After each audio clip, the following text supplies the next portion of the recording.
take the time to meditate, Lord, on your sacrifice and the promises that we have because of your Son. Lord, as we meet together this morning to conduct the business of this district, I pray that you would guide each heart and each mind to ask the right questions, to know the right information, Lord, and to ultimately seek your will in all that we do. And it's in your holy name we pray. Amen.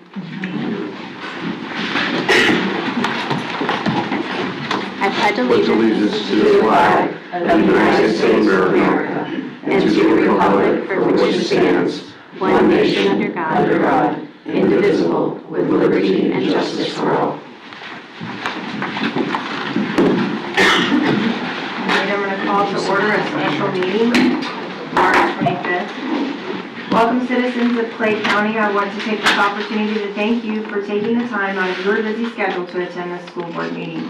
This meeting is your opportunity as elected representatives to collaborate openly and make decisions that will decide the future direction of our public schools and the education of our children here in Clay County. If you wish to address the board on an agenda item, there will be an opportunity to speak for 3 minutes. Please fill out a card, which you will find located in our room, indicating the specific item number or topic you wish to speak about, and turn it in promptly to one of our officers.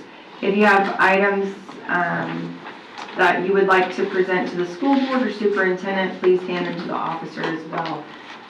Your participation is greatly appreciated. At this time, we have one item that we will be voting on, and that will be the Category 2 E-rate battery backup system. Are we doing it in our computers? We don't have to. Okay. I'm happy to take your vote Okay. for you. Sure. All right. Can I get a motion to approve? I'll move approval.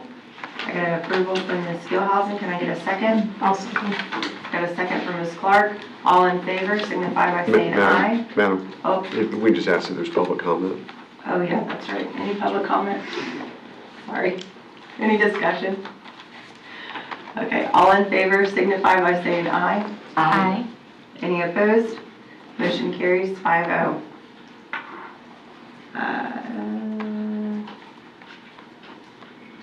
Any other additional comments from the audience? Superintendent comments? Nope. Board comments? Attorney comments? Nobody. All right. This meeting is adjourned. And now we are going to move over into our workshop. So I call to order our workshop for March 25th, 2025. Welcome, citizens of Clay County. I want to take the opportunity to thank you for taking the time out of your busy schedule to attend today's school board workshop. This workshop is our opportunity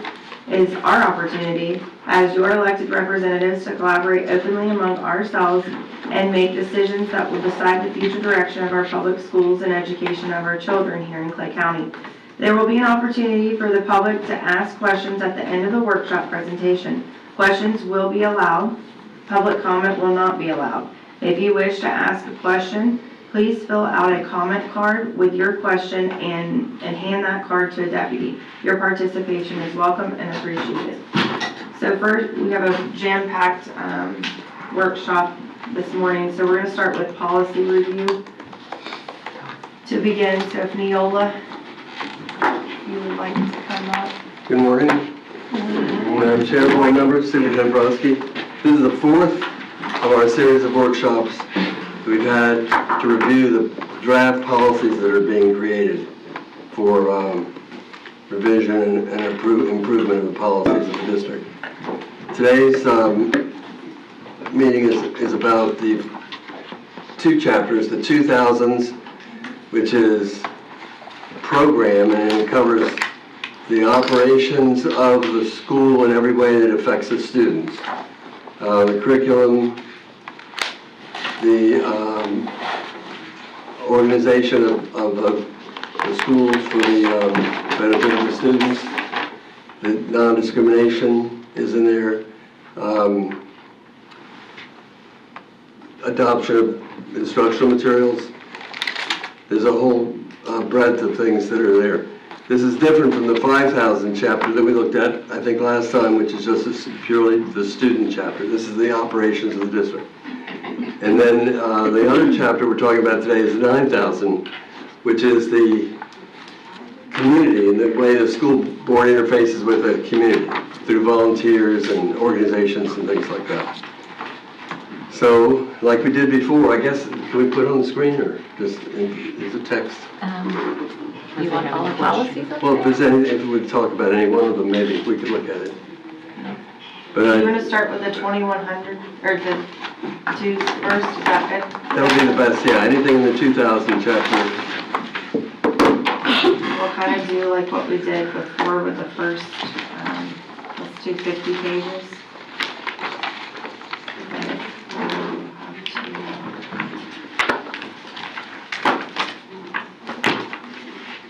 Yeah, this is, Madam Chair, can I ask some general questions real quick? Yeah, go ahead, Brennan. So I noticed, when I read through this again last night, I guess I'm wondering, we strike out a lot of language, especially like under the Title IX section and physical education, right? So we struck out most of the pages under Title IX. It looks like a bunch of legal language.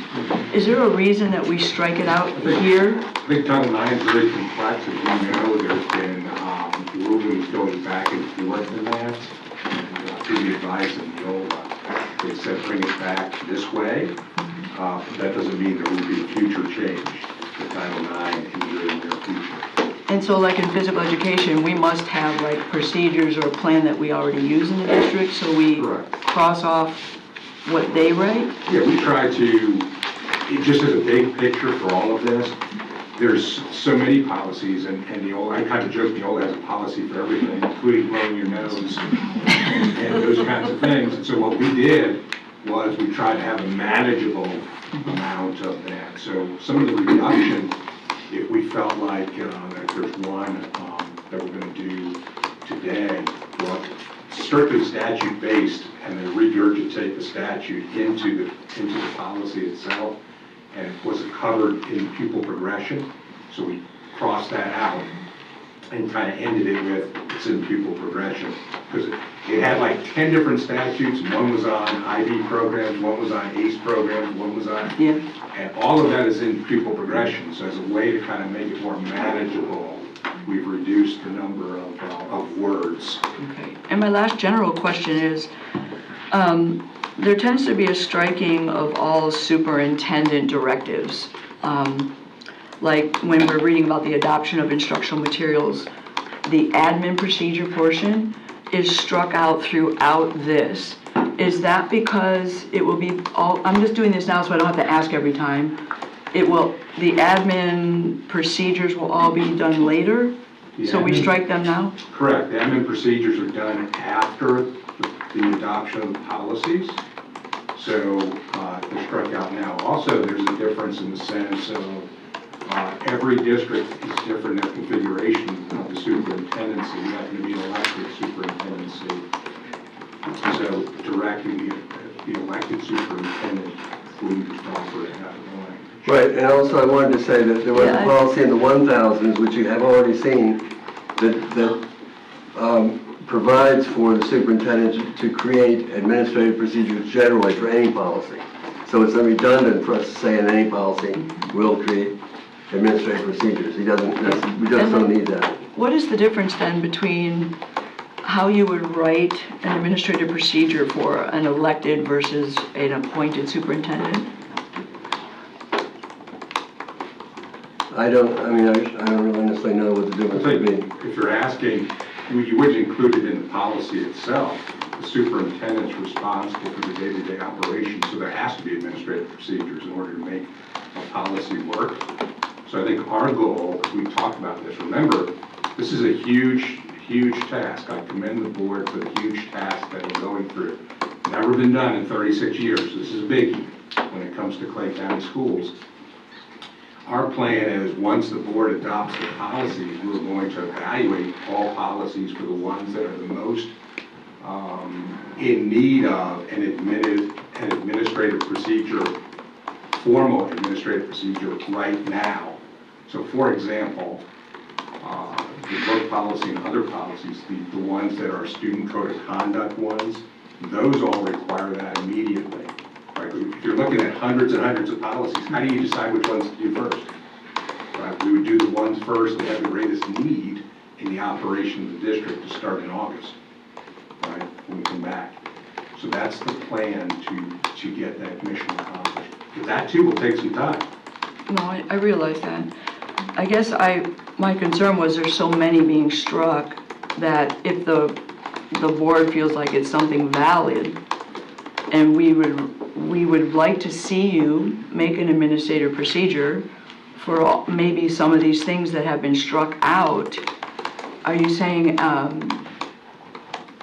that you may or may not address?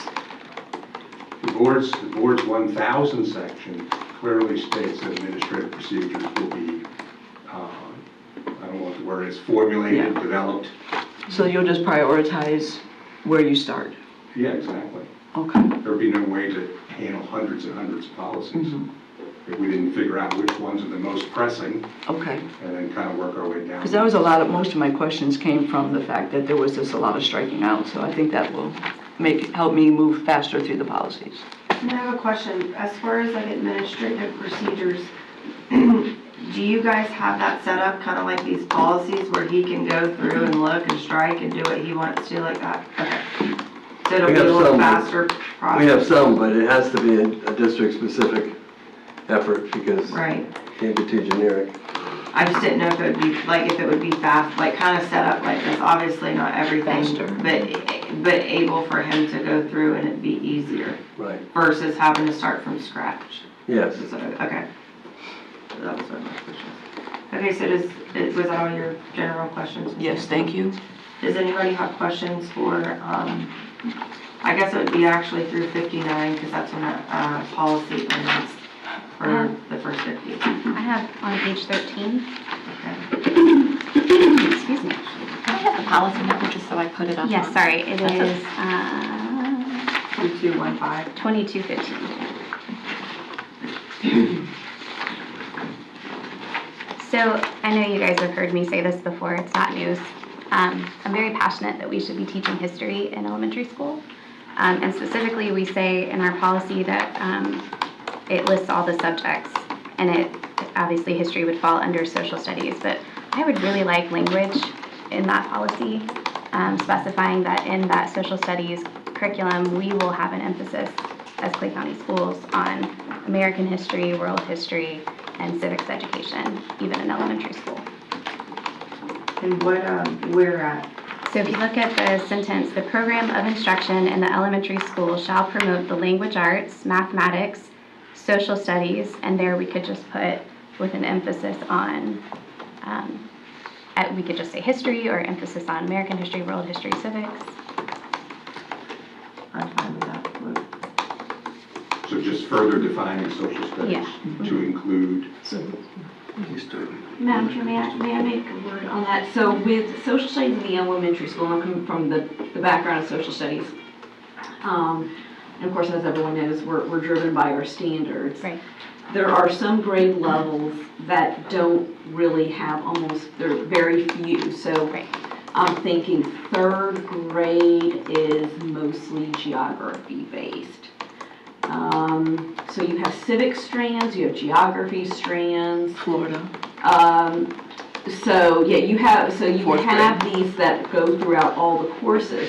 Each one has a little bit of a different focus. And actually third grade does have a little bit more civics, second grade is more geography. Fourth grade you get to Florida history, fifth grade you get to it's almost all American history. So each one kind of is thematic. And it's driven by those, so all the curriculum, everything is tied to whatever those standards are. Right. And I do know that they do adhere to it very strictly. Okay. So that's just something to keep in mind that they do, but sometimes if they're going to be standards-based, some grade levels don't have as much wiggle room to include additional content, so that's just something. So could we, I guess maybe the language and the policy obviously should match what our standards are, but just specifically to clarify and define what social studies is, because that can be a variety of things, as you know, especially when you get into secondary education. So I would just like to really pinpoint that we're focusing not so much on the study of socialization as we are the study of history. To Ms. Gilhousen's point, it is pretty ambiguous in elementary school. When I taught 4th grade, you kind of work around Florida and you do your... Well, and it's not a tested standard. Yeah. So I feel like there is a little bit more wiggle room there, but also because it's not a tested standard, it may not be prioritized as much as the other standards might be. So it's important to me, even if it's not a tested standard, that we're, focusing on it and prioritizing it despite that. So if we could just be clear. So how about we put a bracket after social studies and just list out what social studies includes? I think that'd be good. Get that as well. I sure do, thank you. Can I get consensus from Ms. Hansel? I just, in light of our conversation yesterday at our master board training, on page 3. Page 3. Yeah. Oh, can I get consensus that we? Oh, you want to the do this change? first? Yes? Yes. Okay, Mr. Alvaro, can I get consensus to add the verbiage? Ms. Clark? Yeah, I think it's a great idea. I'm good, so you have consensus? Okay. Is there anything else in this specific policy, Ms. Gilhousen? Oh, hold on, I just turned my page to 3. Yes, on the next page, page 14, Okay. under D, instruction in sexual orientation and gender identity, we say classroom instruction by school personnel or third parties on sexual orientation or gender identity may not occur in pre-K through 8, which I know is the state law. And then it says, if such instruction is provided in grades 9 through 12, the instruction must be age appropriate or developmentally appropriate for students in accordance with state standards. I would prefer that we strike that last sentence.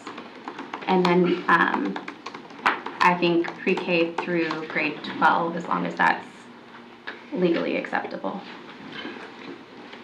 I think it was on the prior page at this point. Are we still, It was where we were. This is the same policy. This It's is under 14, page letter 14. D, okay. under development of instruction. Letter D right there. D, instruction in sexual, Right okay. here. So my suggestion, as long as it would be legally acceptable, would be that classroom instruction by school personnel or third parties on sexual orientation or gender identity may not occur in pre-K through grade 12, except when required. Absolutely. And then so we would just strike that last sentence. Can I get consensus? Well, it is very subjective to just say what developmentally appropriate. We don't know what developmentally appropriate is for. What, this is qualifying if when it does happen in grades 9 through 12, the state has standards about that. And this is intended to sort of remind people that there are state standards on it, it's not just a free-for-all. State standards on sexual orientation and gender identity? I mean, I know there's If state it's standards going on to health. occur, if it's going to occur at all, but if you're silent about it, then there's no qualifications for it in the policy. But we're not being silent about it. We're saying that through grade 12, we're not teaching sexual orientation or gender identity unless we're required by law. And to my knowledge, there's no state standards on sexual orientation No, or gender identity. the state prohibits it through grade 8. Correct. It allows for it under certain circumstances in 9 through 12. If you don't mention that, then there's nobody's going to have any idea that there's any kind of limitation on it after But grade 8. but we're setting a limitation. So the state has restricted it through grade 8. I'm suggesting we restrict it through grade 12 because the state's not requiring us to teach it.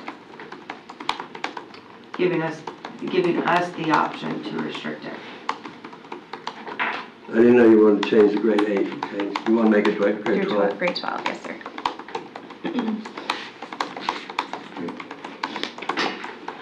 It's up to the lawyers. Well, that would be a board decision, and the state does allow it, and there are people in the state, believe it or not, who think that it's important at that age, and might challenge the validity of your policy, and, you know. But I would say, Let's she's talking about whole class instruction, right? So a student teacher may or may not want to teach a group of students But I would say, as whole group instruction, that I agree with Ms. Gilhousen, if it is legal, that we do not do the whole classroom instruction on gender orientation, sexual orientation. Because everybody in that classroom, their parents have rights too, like maybe that the instruction's not appropriate. That's right. So where are we at legally? Yeah, absolutely. If I understand correctly, I think what you're saying is unless required by state law. Which is what the wording says. Right. Unless we're required to cover it, we will. Right. If legally they say you must teach this, we will. Sure. So y'all are the elected representatives. There are some required state mandated curriculum. Others are discretionary, so y'all would have the discretion to do that. I think putting as required by state law, unless the state does require a certain type of training. So I think y'all are maybe saying the same thing, but I understood it to be unless required by state law. So I think that would be What do you acceptable. think is the best language to achieve that? I think the way she said it, I think, if you could say it one more time, I was trying to write it down, but. So my suggestion would be that we strike that second sentence.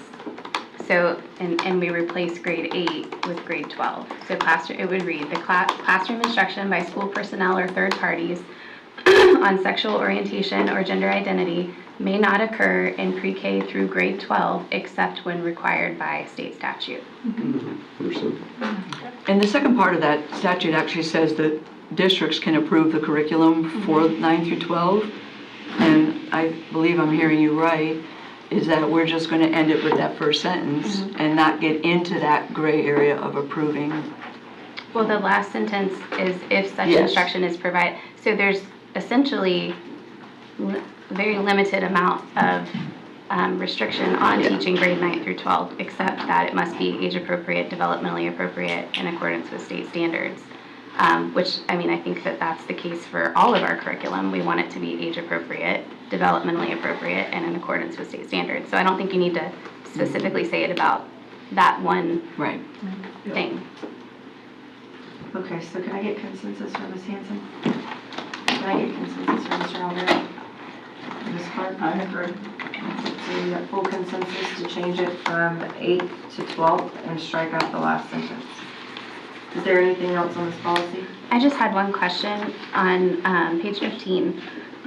Why is it that we have anything in the policy specifically about computer science and technology instruction? Is that required?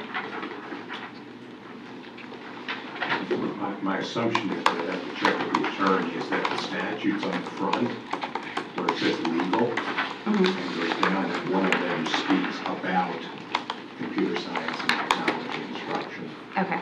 That seems to be the format of these policies, like there's a long list of statutes, then they just correspond to them. Okay. I don't have a problem with it being in there. I just wasn't sure if it was a have to have it. That's correct. That's correct. Okay. On 15, you said? On page 15, yeah. Okay, that's what I was wondering if this was in statute. Okay. Anything else in this policy? That's it. I have a question on policy 2111. Okay, so what page? The second page. It's got a number of them, right? We're looking at the clean one, So it would be page 3. Okay.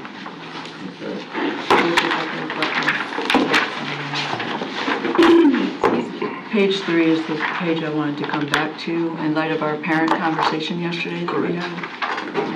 My question is about, we were talking about removing barriers to help parental involvement and in the volunteer opportunities, strike out supporting other needs such as transportation and childcare to enable families to participate in school-sponsored family involvement events. So, Struck out. what do you, what, Number For the 3. volunteer opportunities. Letter C. Yeah, there's C. This, I can say one thing on that is that is required for Title I schools, which is what you see down here in the footnotes. So those, but it's not required of all, and so they do support that. But that is something that is already done, and it's being done at our Title I schools who have events a few times a year. The reason that was struck was because it is not something that they can support for every single volunteer opportunity or for every engagement and every family event night. They cannot always guarantee that we will have transportation, buses providing transportation for families and things such as that. But I don't have the stricken one, but I do remember that conversation, and that is why it was struck. But that's a requirement for Title I parent involvement, noted by the footnote number 3. And what about helping families to provide a school at home environment that encourage learning and extending learning at home? So that is something that they do already, I know at Title I, they do provide books, so like at Charles E. Bennett, they have books that they send home. We have websites, we have Apogee, we have a lot of things that they already do to encourage at-home activities. And what letter are you looking at? D. D? Okay, yep, so we did keep that one, correct? I'm looking at the clean D one, offering training and resources. I'm looking at the clean, so I can't really see what you're seeing. It's on page 4 on your clean version.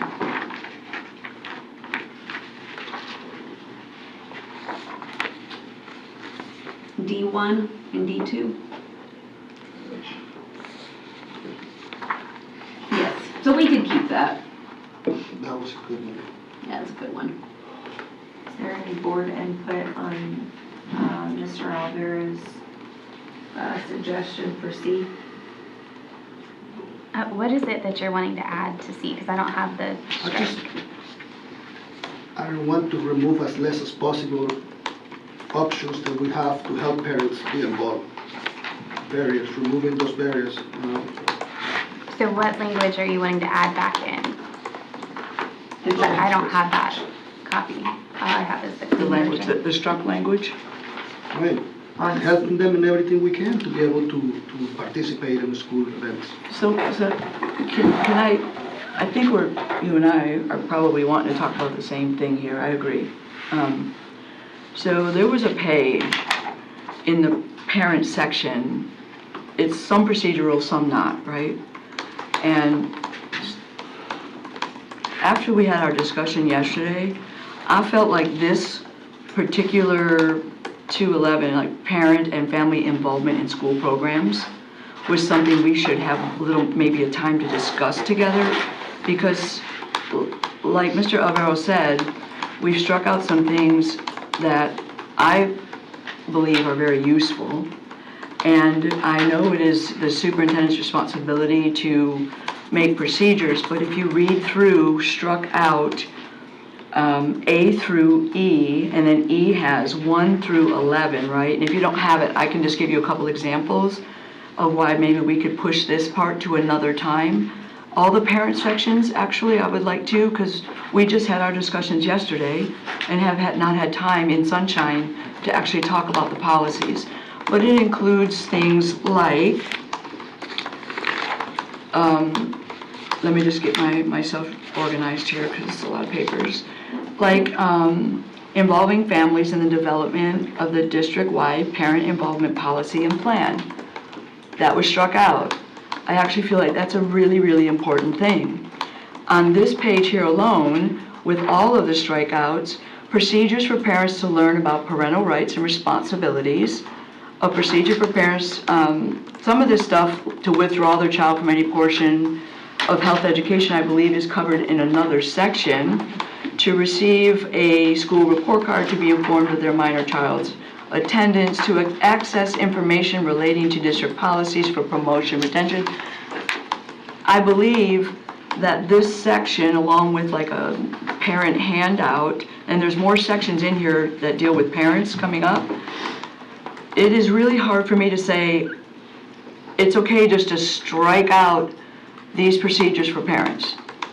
after our conversation yesterday. And I'm not saying that we want to get involved in procedures at all. What I'm saying is we need to have the opportunity to talk about our ideas to get more parents and family involvement, engagement. What was the other one from yesterday? Involvement, engagement, and there was another E.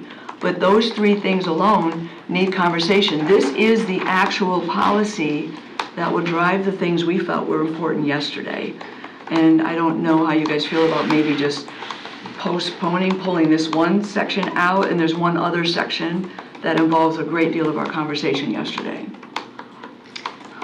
What if, instead of postponing and slowing down the process, we move forward with what we have and know that it's a living document, and we can, as we, Go back and Right. readdress it again. Well, I don't, it's always hard to put things back in. This is, it's life in general, it's like giving somebody something and taking it away. This is a lot. There's 2 whole pages of strikeouts, right? So, under what condition? So, we went from a lot to a little. Well, So, and I guess I didn't have an issue with it because I see it more as procedural. You know, Right, if so we the word want, implementation gives you Right. the idea that Yeah. it's procedural. and so if we want to write a little broader policy statement, you know, but I don't know that it's really necessary. well, I felt like the policy with the strike-ins, because I do agree that it's procedural, maybe not all of it, but the policies, the way it was, a parent could go here and say, oh, look, I have a place to go here. Oh, look, I didn't even know this was available. Oh, look, there's a procedure and policy in place for this. So if we talked about trying to bring education into the home, right? so what if helpful links for parents was something we put on, because I don't see a parent going and searching in our policies for help. Like, to me, that would be on our homepage, we have, here's your link if you want to volunteer, which we do, we already have that. Parent resources. Parent resources tab, so maybe if there's links to, you know, if we just, you know, develop, different plans for family nights at schools or family nights within the district, like that would be, I think that could be accommodated through the website and be more accessible and informational to families that way. Not that I'm opposed to having it in policy, I'm just not sure that we have to slow the process down to put it in the policy or it's not going to happen kind of thing. I will say, here's a positive, and I don't think people realize, maybe it's the way my brain works and the nurse in me, but if I go to search for a policy, first of all, I get annoyed when I have to go to 87 different pages. So that's neither here nor there. But in this procedural portion, it literally states, see policy 2521. See policy 5320. It gives additional information so that the parent isn't, I think our whole purpose with transparency and easy access to information and all that, you have to think about these parents who are raising their grandkids and who are not used to technology and who are not used to all of this stuff. And when you're sitting here trying to find, okay, well, I need more information than this. But if we're taking all of this stuff out, and again, I understand it's procedural, but it's also informational. Meaning, hey, because you didn't find the information you needed here, you can go here and find it. And there. And I think, because actually that's one of my notes was, is this going to be an admin procedures? I want, while we're doing this and we're spending the money and we're going through all of this and taking all the time to do this, I want to make sure that as an adult who doesn't know how to navigate a website, doesn't know how to navigate all of this, they're already frustrated and overwhelmed because they're taking care of kids that they didn't anticipate to take care of, they're taking care of homework and laundry and everything else, they're going to get so infuriated and frustrated because of things that we could have just done to make their life a little easier.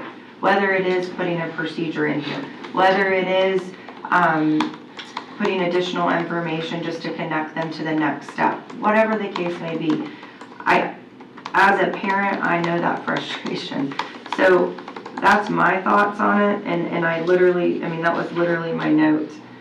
Will this be in the admin section? And if it is in the admin section, that's another thing I want to ask for each policy. If we have procedures for that policy in the admin section, can we at the end of each of those policies say, see admin procedures? Because that's another thing is, I know this sounds so basic and unnecessary, but it is so necessary. The little things matter and the details matter when people are looking at stuff like this. Even teachers, when they don't have time to be dealing with policies and they just need a quick answer or whatever. I know they can pick up the phone and call somebody, but not everybody does that. So being able to say, okay, there's actually a procedure for this, or there's actually another place that we can go.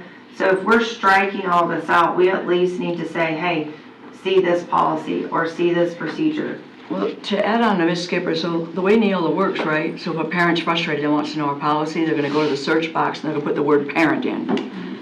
This policy is going to come up. I really don't think there should be a need for them to have to go find something else. I mean, if we explicitly, like Ms. Skipper said, for each one say it's this part, because there's more than just one, and there's state laws that govern what we need to be doing with parents. But when they go into the Neola system, the luxury, and the reason I really wanted Neola was its searchability. So if you are a grandma and know nothing about technology, you could actually go in here and put in P, and then you'd be like, oh, I see policy 2623 if I want to know about student assessment. And this is almost like a key to all parent policies.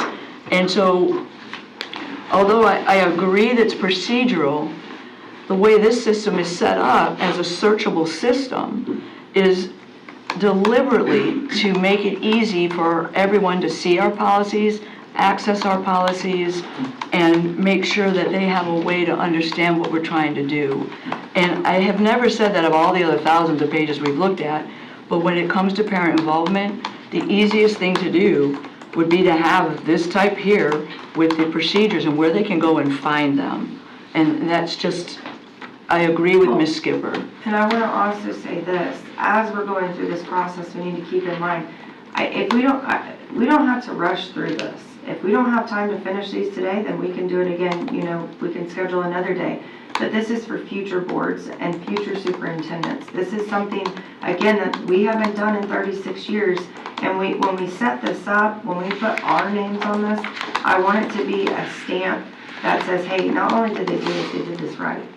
And the searchability, like Ms. Hanson said, I speak to so many frustrated aunts, grandparents, parents in general that are overwhelmed with life, and the harder the world gets, the harder home life is. And that's something we talked about yesterday. How are we going to make their lives easier?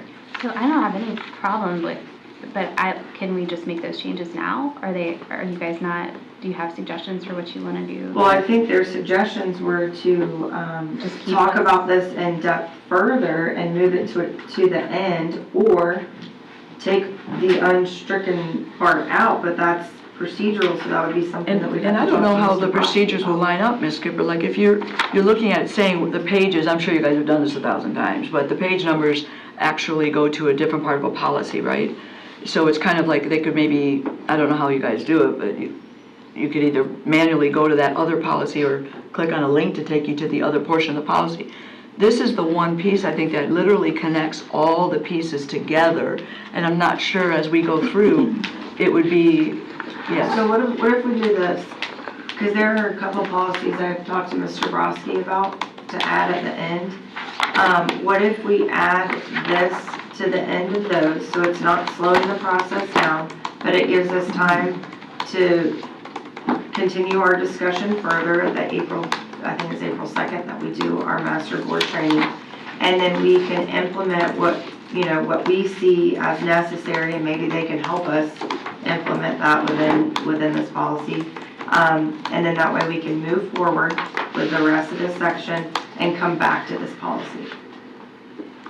Is that something that we could do and tack on the end? That wouldn't mess you up too much? No. Okay, Not a problem. so how do we, Mr.? And just to clarify, you mean not end of today, but end of? No, yeah, Okay. the end of the policies. Because we do have that shade meeting, so I just want to make sure we're. Yeah, you're good. So are we okay with that as a board? Do you want to do that? Ms. Hanson? Yes, please. Mr. Alvaro? Ms. Clark? Sounds like we need to. Okay, so we will remove this one, and then we will talk to Mr. Broski and have our master board meeting. So 2111, we will come back to.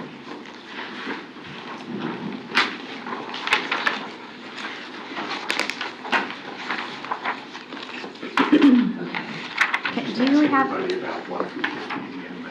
Yes, 1 through 59, any more? do we have an estimated time for when we'll take this policy back up? Just so we're all prepared? At the very end, Which would be? which would be May. May. Okay, I was about to say either May, June, something like that.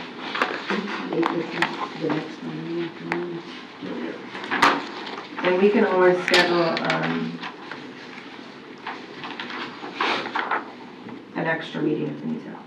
Okay, so 1 through 50. 1 through 50, which will be 1 through 59.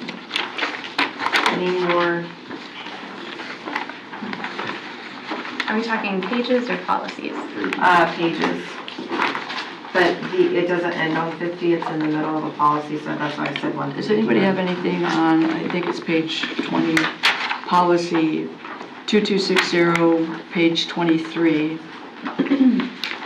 It's all struck out, so I'm not sure. I just have a general question. We struck out, we were able to choose or strike out this section. It says such prohibited activities include espousing, promoting, advancing, compelling employees or students to believe the following. This comes directly, at least a lot of it comes directly from Right. the media training, this part right here, that the state of Florida developed. And this is key language when looking at the rubric, which I hope we'll take back up when we're done with all of this. But the key language says, prohibit activities that members of one race, color, national origin, or sex are morally superior to other members. You can't teach that. A person by virtue of his or race, national origin, or sex is inherently racist, sexist. This is a struck out portion. What policy? So if you're looking at, 60. if you look at page 21, it would have been on page 22, I believe. Can you see where the struck out portion was? It doesn't show it here. It doesn't show it all. So this is the part that defines, so if you listen, prohibited. A person by virtue of his, her race, color, national origin, or sex is inherently racist. We have that in one of the policies. It's in our library, well, in our rubric, part of this is in. But it was in a policy that we looked at last month. I don't remember. A which person's one. moral character or status is either privileged or oppressed is necessarily determined by his race or color. Members of one race or national origin, sex cannot or should not attempt to treat others without respect. A person by virtue of his race or color should be discriminated against or receive adverse treatment because of the actions committed in the past by other members. A person by virtue, this comes directly from wording from the state of Florida during how to select media material, right? And so it is specifically where I would like to go readdress in the board community standards rubric for the media policy. A person by virtue of race, sex, or origin bears personal responsibility for the must feel guilt, anguish, and other forms of psychological distress because This of one will actions. go right here. in the It would go policy. right here. Right here. And then H is such virtues as merit, excellent, hard work, fairness, neutrality, objectivity, racial color blindness are racist, sexist, or were created by members of a particular race, color, national origin, or sex to oppress members of another race. So you want all that back in?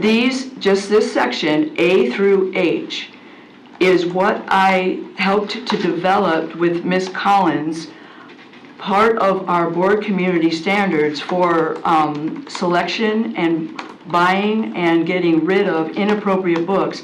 This was the meat to our rubric.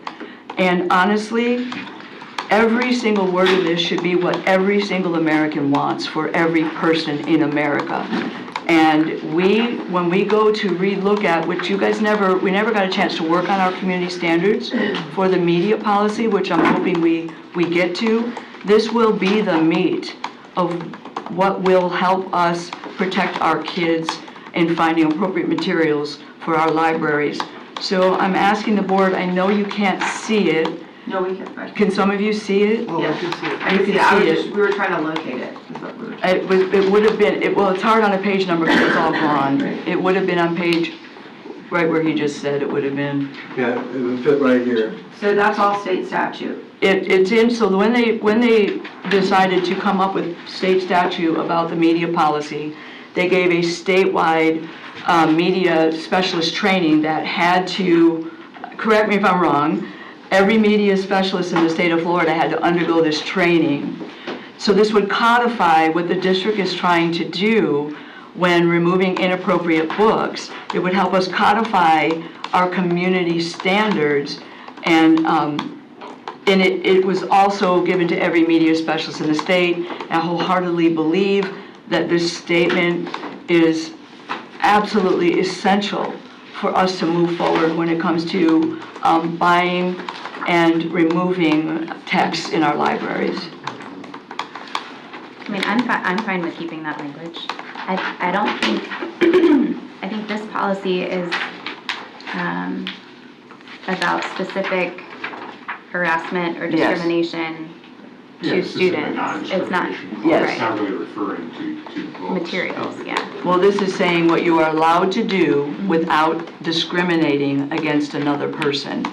So in the teaching world, you always teach examples and you teach non-examples, and they're very powerful together because you have examples of what you want, which is what most of the policy is, and then there are non-examples, which codifies and clarifies what the policy exactly means and what it doesn't mean. And we did this a bit on the media specialist rubric, is we had books that clarified what cuss words might be okay at what age group, and books that simply said this is not appropriate. And so this section is really important for the board. And I think it's important as Americans that we understand that we treat all of our kids equally with an equal amount of respect. So So can I get consensus for, Mr. Alvaro, would you like to keep this I do. language? Ms. Gilhausen? It's fine with me. Ms. Clark? Yeah. All right, the board consensus, if we'll add that language back in. And if I can clarify, this is in the statute, Right. but this is a non-discrimination clause. It's not really specifically addressing Yeah. books. Materials. Correct. Thank you. All right, any further for 1 through 59? I just want to thank you for that, because it was something like Ms. Gilhousen's passionate about.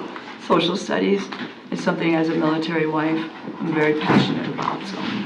Yeah. Any more for 1 through 59? Okay, let's do 59 through 100.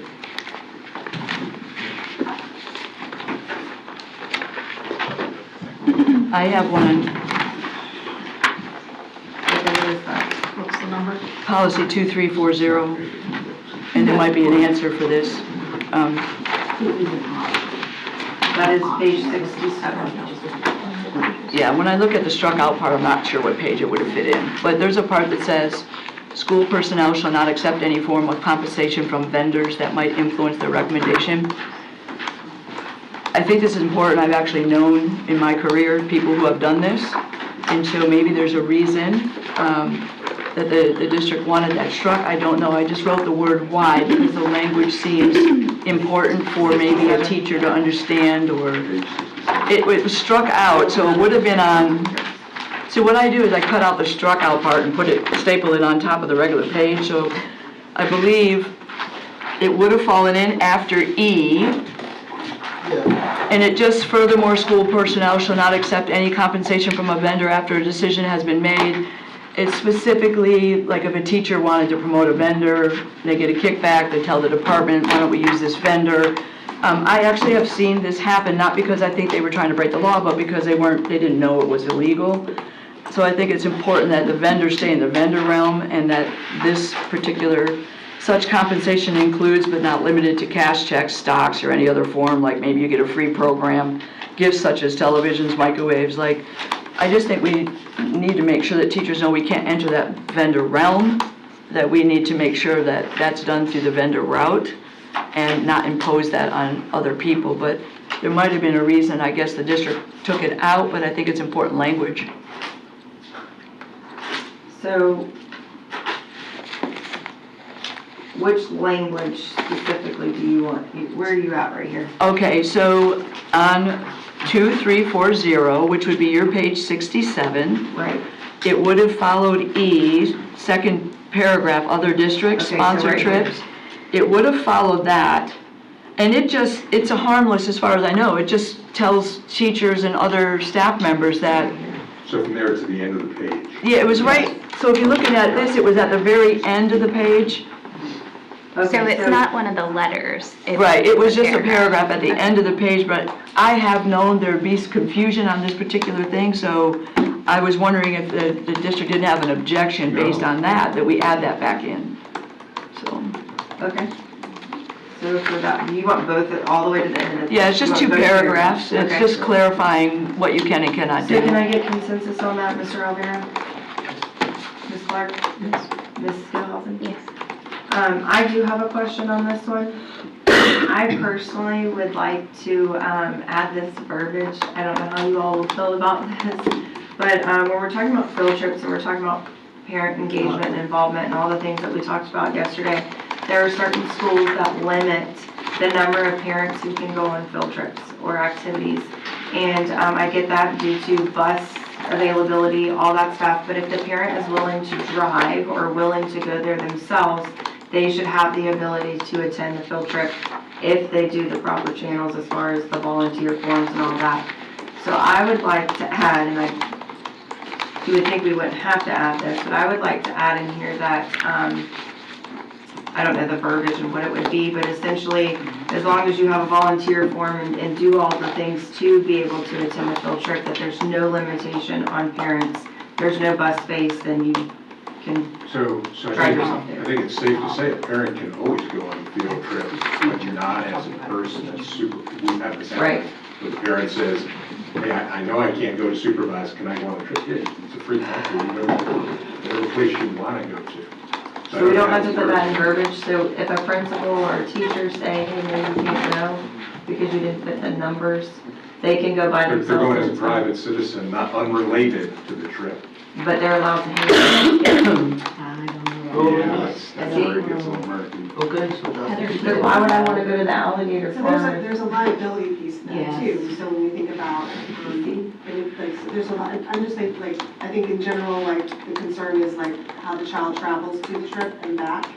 Is a part of that, what credentials that they've gone through, like volunteer processes and things like that. So there have been situations, like when I was a school principal, that we didn't have enough availability on the bus, or would it increase the cost of the trip in general.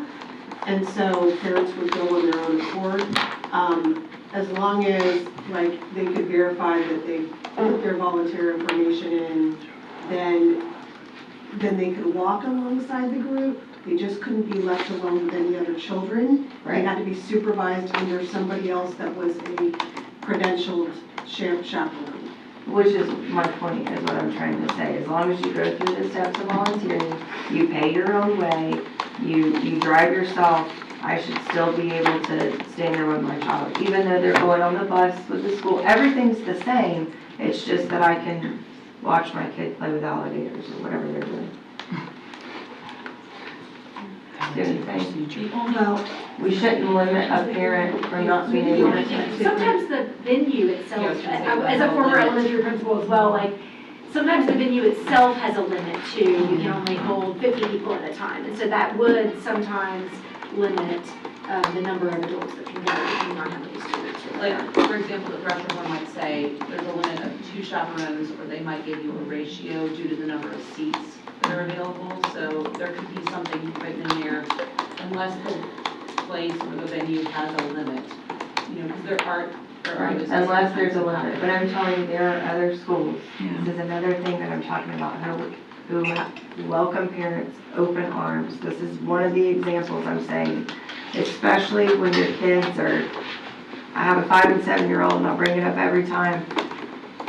They're not gonna be 5 and 7 forever. And although I can take them to a zoo or an alligator farm by myself, it's different when you're trying, when, you know, other moms or whatever there and their kids So are upset Skipper- or whatever.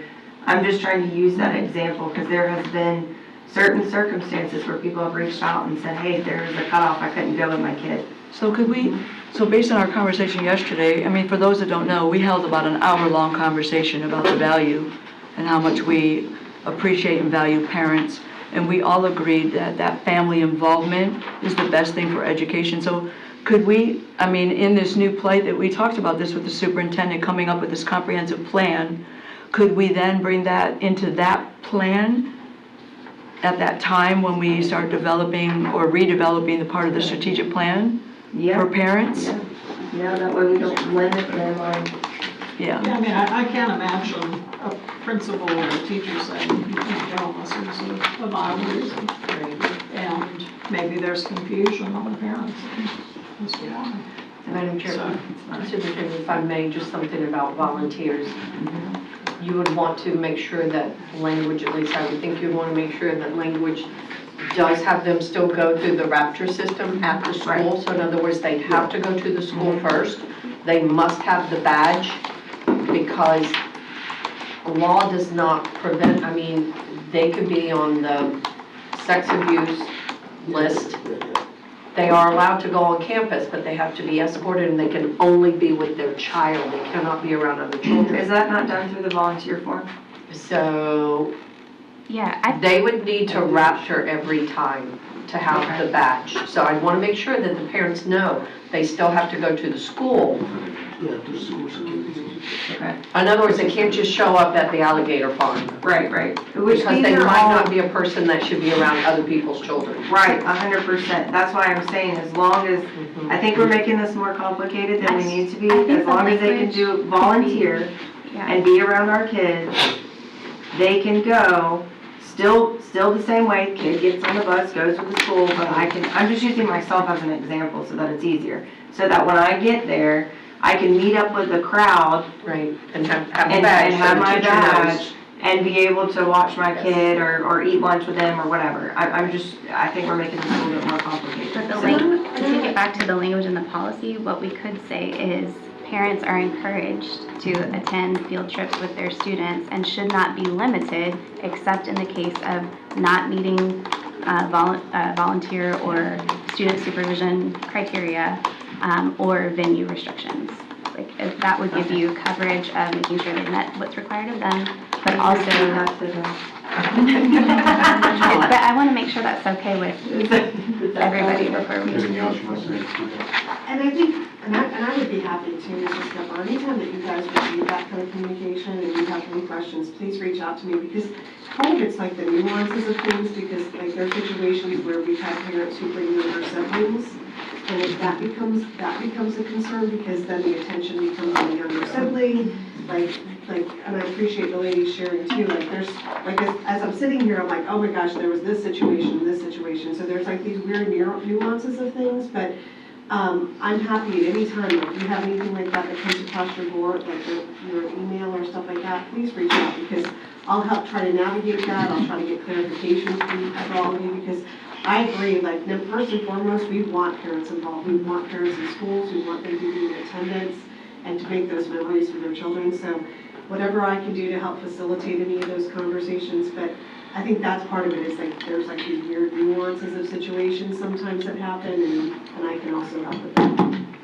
And maybe what you say is, instead of volunteer criteria, you would say chaperone criteria. So the field trip, I mean, I've signed so many of those field trip permission slips, and it always says, if you're volunteering to chaperone, you may not bring other children with you. So like if they've met the criteria, they're agreeing to follow the field trip rules. So maybe that's what you put in the language is, parents are encouraged to attend field trips with their students so long as their chaperone criteria is met, and should not be limited unless limited by capacity of the venue for the field trip. Does that make sense? Does that sound Can we add that verbiage in? Do we have consensus for that? Ms. Hanson? Yes. Mr. Alvaro? And we wanted to add the word encourage up front. Yeah. Ms. Bliss? So can we add that verbiage, and then we'll make it on the school end, that if they don't want little kids to go, then we'll put it on. Yeah, I think what I can do too is get this in the groups, and I think it's something that we could, provide better guidance in, like, for instance, chaperone criteria, that we can get some consensus and then get some final input on, and, I think that's something that we can definitely do a better job of communicating. Excuse me. Can you say one more time? Madam Chair, we had a question just to clarify the specific language. Is that correct? Right, I'm trying to capture everything so we can do what you're saying.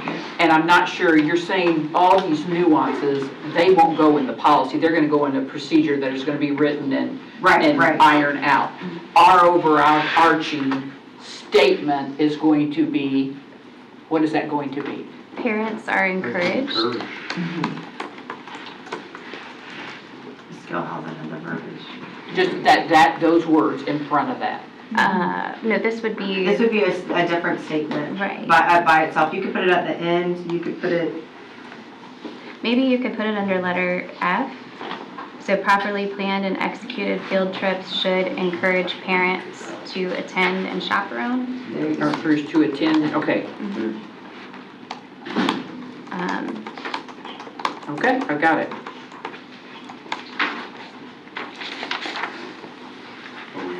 So that they meet the criteria, you got that? So you want me to expound on that? So be properly planned and executed field trips should encourage parents to attend and chaperone, given that they have met the chaperone criteria. Got it. And I guess chaperone criteria could also cover venue limitations as well. And what we would encourage, like those very detailed go into your procedures, because those could change as things come up. Any others through page 100? I'm at 89, I just have one thing. At page 89, under 2416, and there, it would be struck out, so it would be on the back side, and it would have been at the, in between the very last paragraph, and the board will not allow the collection of. So we've had conversation, I know early on, maybe it was a year or so ago, and then again 2 years ago, and probably when I first came on the board, I remember having conversation about personal information and parents, the way we get information from our students and notifying parents of the security. So under this section, it says student privacy and parental access to information. We struck out, parents have the right to inspect upon request any instrument used in the collection of personal information before the instrument is administered or distributed to the student. So if Ms. Skipper knows there's going to be something given and she cares about that, she would have the right to ask to look at it as a parent. Says the parent will have access to the instrument within a reasonable period of time after the request is received by the building principal. We have had this discussion about this portion of our old policy 2 or 3 different times, and I was just wondering what you guys think about that struck out sentence, 2 sentences. My note actually says, I wanted to leave this, so I agree with you is what I'm saying, Ms. Hanson. I have here that why did we strike it? I believe that's statute. Parents do have the right to do that. If you want to add those 3 lines in, we can certainly do that. I just think it's important to look like that, we don't have anything to hide, right? So if you really want to see it, I think it's important. If the parent contacts the principal and says, hey, I want to see this, this book, this whatever, we show it. Okay, can I get consensus to leave that verbiage, Mr. Alvaro? Ms. Gilhousen? Ms. Clark? And we can throw out the third area that's been I mean, should that stay, or that's more procedural anyway? Yeah. Okay, consensus, yes. So we'll have consensus to leave that. Okay, any more for Denver? I have policy 2417, comprehensive health education. On page 92, I just would make the suggestion that we make the language match the other language that we discussed earlier. So if you look, you see the letters A, B, C, D, E, and then there starts paragraphs after that. So it's the second paragraph after the lettered paragraphs, where it says, however, classroom instruction by school personnel or third parties on sexual orientation or gender identity may not occur in pre-kindergarten through grade, I would say 12, so that we match our previous paragraph and end the sentence with the names of the Florida statutes that are involved there. So take out the last sentence and match it to say 12. Yeah. Can I get consensus from Ms. Kinsey? Yes. Mr. Alvaro? Ms. Clark? Yeah, good catch. All right. So we'll strike out that same sentence and then put 12. All right, any others moving forward for 100? All right, let's go to,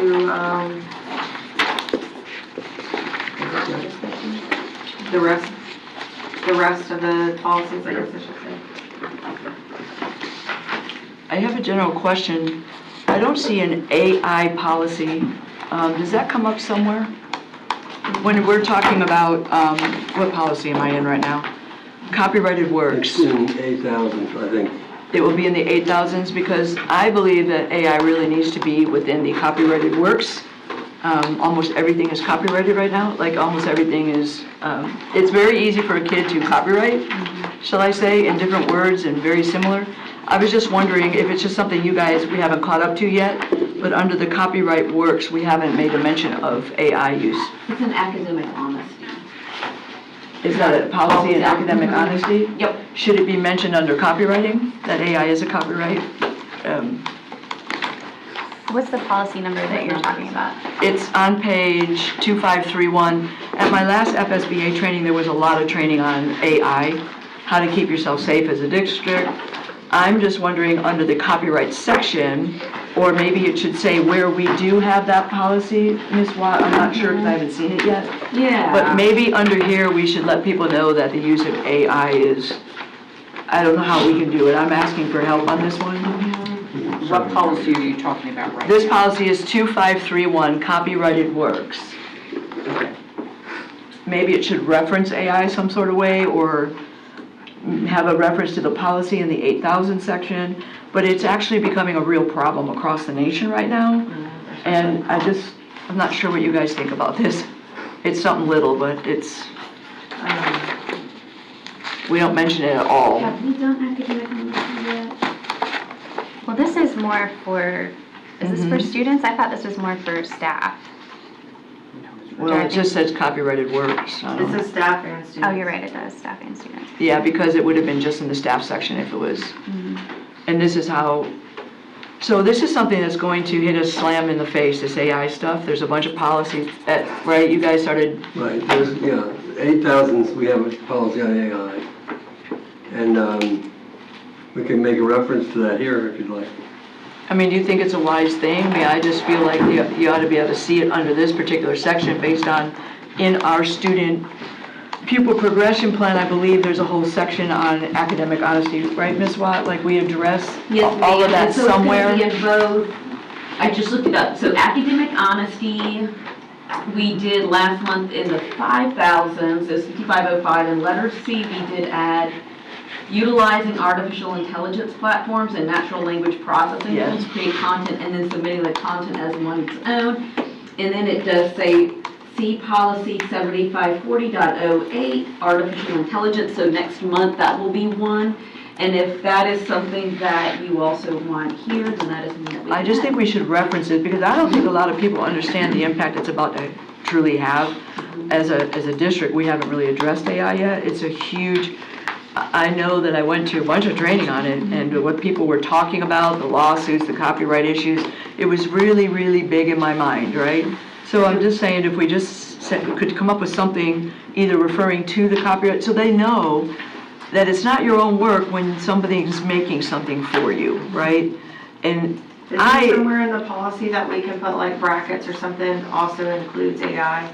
Or just see, Please see. Or please see AI policy? and that last sentence, also there's a word left out. Yeah. The blank, the shall be responsible, who's responsible? The superintendent, the board? Oh, yeah. Next. Because Good catch. so I'm aware that Neola's spent quite a bit of time developing this AI policy, at least last I heard, so. Yeah, we can make a reference to it here if that would be good. Yeah. Okay, Mr. Alvarez, would you like to reference it in the copyright section? The AI policy? I just have a question. Yes, ma'am. Ms. Watt, what was the policy? Because we're going to reference the policy on. For the AI was 7540.08. And then we're missing a word, shared responsibility. Who should go? I can't read it. The last sentence. Should be Planning. superintendent. Superintendent. Shall be oh, yeah, that would be right. So do you agree with that, Mr. Alvarez? Ms. Clark? Yes. Ms. Gilhousen? All right, we have board consensus to add that. All right, that finishes up that section. Anything else in that section? Good. Page 105, special programs by community volunteers, and we can strike the wording again by the Office of Public Safety. It says all volunteers are subject to background check. End of sentence. We don't have the Office of Public Safety that actually does that. What policy? What policy number? This is 2430.01. And Which is remove the last special sentence. programs by community members. We're simply striking off the last couple of words by the Office of Public Safety, because we don't have an Office of Public Safety. It's done by different group of people. And if I could, on page 107, kind of in the middle of the page, you can see where it says competition, third paragraph down, competition involving junior high schools. Yeah. And then it says grades 7 through 8. What I'd like to do is just simply strike out the grades, because now that we have a different grade configuration of 6 through 8 in some of our schools, I didn't want that to be a confusion. So I think we're good if we just take out grades 7 and 8, where it defines junior high. Got it. Just 7 and 8, since we're going to have 6, 7, and 8 at those schools. That's it for me, Madam Chair. And that's within 2430.01 also? 2431. 2430, got it. Alrighty. Yeah, you're 9, that could be 9,000. I just wanted to make sure. Okay, so we're gonna go to the shorter section to 9,000. Everybody will switch gears there.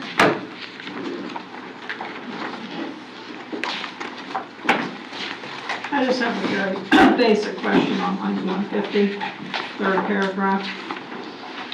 Have no idea what page number. What was the policy number? Line 150, first page. It's 3, page 3. Permission from the principal, can it only be the principal, or can it be vice principal, or Capital P. none of that? The third The paragraph? third paragraph, unauthorized The word presence. principal is defined to mean principal or designee Okay, all right, in the bylaws. gotcha. Because it's big.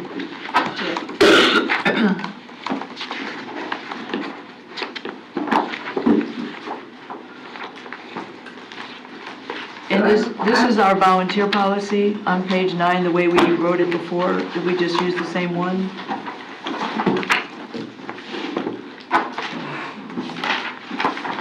On page 9, volunteers. This is, I don't think we actually went over it Like, to, is this This is what, statutory, a lot of it was, the language was pulled straight from statute. and so does it match what we did before when we just had that presentation on our visitor policy? Yes, ma'am, all of this matches. All of it's together? Yes, ma'am. Because I actually don't have a copy of that visitor policy. We didn't spend a lot of time on it, so, So this is, we are 100% in compliance. okay. Yes, ma'am.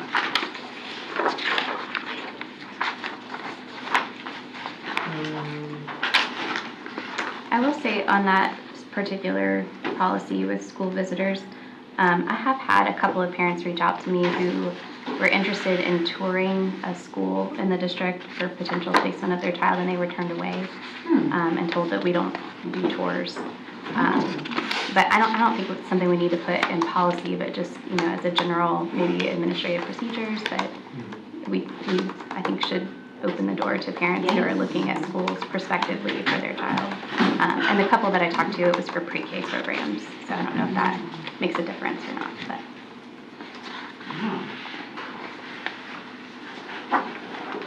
And I have just a question on 9215, page 13, if we're there, are we there?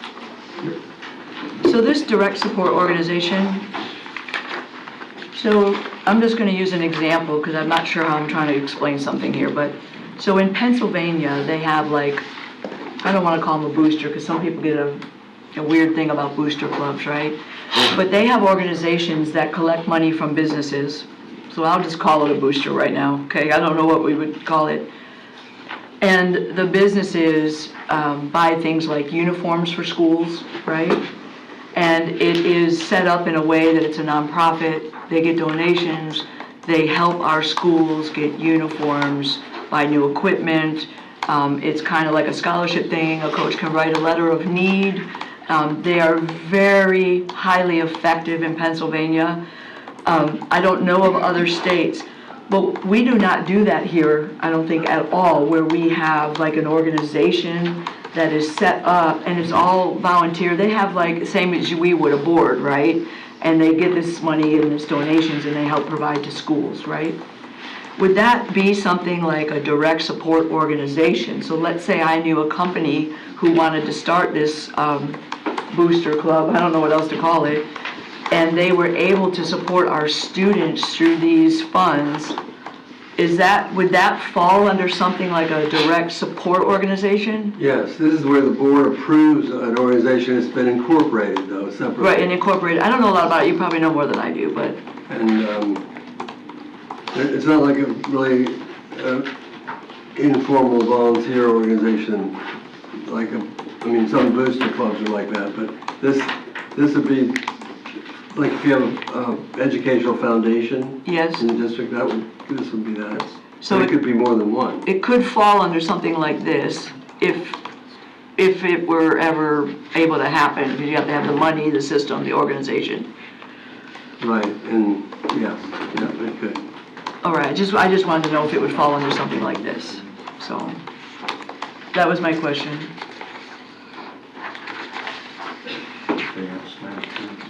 Can we go back one page under confidential info? I don't know. Page 12? What policy? It's page 10, I think. 10? It's the previous policy, Yeah, 9200. all volunteers. Thank you. And I go back to, do our parents really go in and read policy, or do they go to our website and read procedures? Like my previous question, is a parent going to understand it and includes more of the volunteer But program. this second, personally identifiable student information, how do we define that? Where are we at, Miss? I'm sorry, We're Miss under Clark. confidential info. Under confidential. Volunteers shall I've got maintain it, thank strict you. confidentiality of all school or classroom data to which they have access while performing their volunteer activities. Volunteers shall be allowed access to personally identifiable student info only with approval from the principal, blah, blah, blah. I mean, what defines? That's in FERPA, there's gonna be a FERPA. Okay. And so that would be their name, their photo, their phone numbers, things such as that. What is it? Handwriting, yeah. I have a question on policy 9150. It's page 3 of the 100,000. Okay, school visitors? Yes. Okay, what's that? Visitation by board members and legislators. The word strike out, board members and legislators might not be required to give prior notice, basic. Can we leave, you wanna leave that? I do. Okay, we had that big discussion about that, Mr. Blocker. Can we, as a board, and I don't remember what page it's on, you have to go back, but it's policy 9150. This was the whole discussion about giving prior notification per state statute. That is statutorily correct, the last sentence of that. So with board consensus, under visitation by board members and legislators, can we leave all of that? Ms. Hampton? Yes? Mr. Rivera? Yes. Ms. Gilhousen? And Ms. Clark? And the subsection is under visitation. It's in the clean copy. I thought it was in another section covered Is it? already. I didn't see it. It's on page 3 of the clean copy. Page 3. I actually didn't have that page. I'm a yes. No, it specifies here that other school administrator cannot just tell the board member, you gotta leave the school, or the legislator. That's one of the things they're striking out. Yeah, I think if I could add context to it, yes, the statute says that, so we leave that in the policy. When we do protocols, we talk about how to actually do that on a day-to-day basis. Which was, we'll do that in one second, which will still be state statute, but can we leave that last listen? You have board consensus. Did you say it was already Mr. Walker? No, it's fine. And just so the board knows, Mr. Brodsky has arranged for us to do some training with principals and staff on the state statutes. We'll be doing that, I believe, tomorrow, Mr. Brodsky.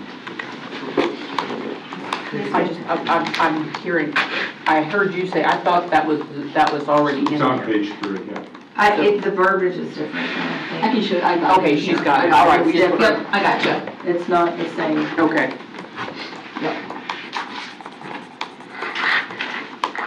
Okay. All right, anything else in the 9,000? Will we get a clean copy of the whole thing when we're done? Yes, My pages have become I got you. We'll get you everything. disastrous, Miss Watt. We'll get you everything you need, yep. Cutting out and gluing like I'm a teacher, I don't know. This is- Just let me look through.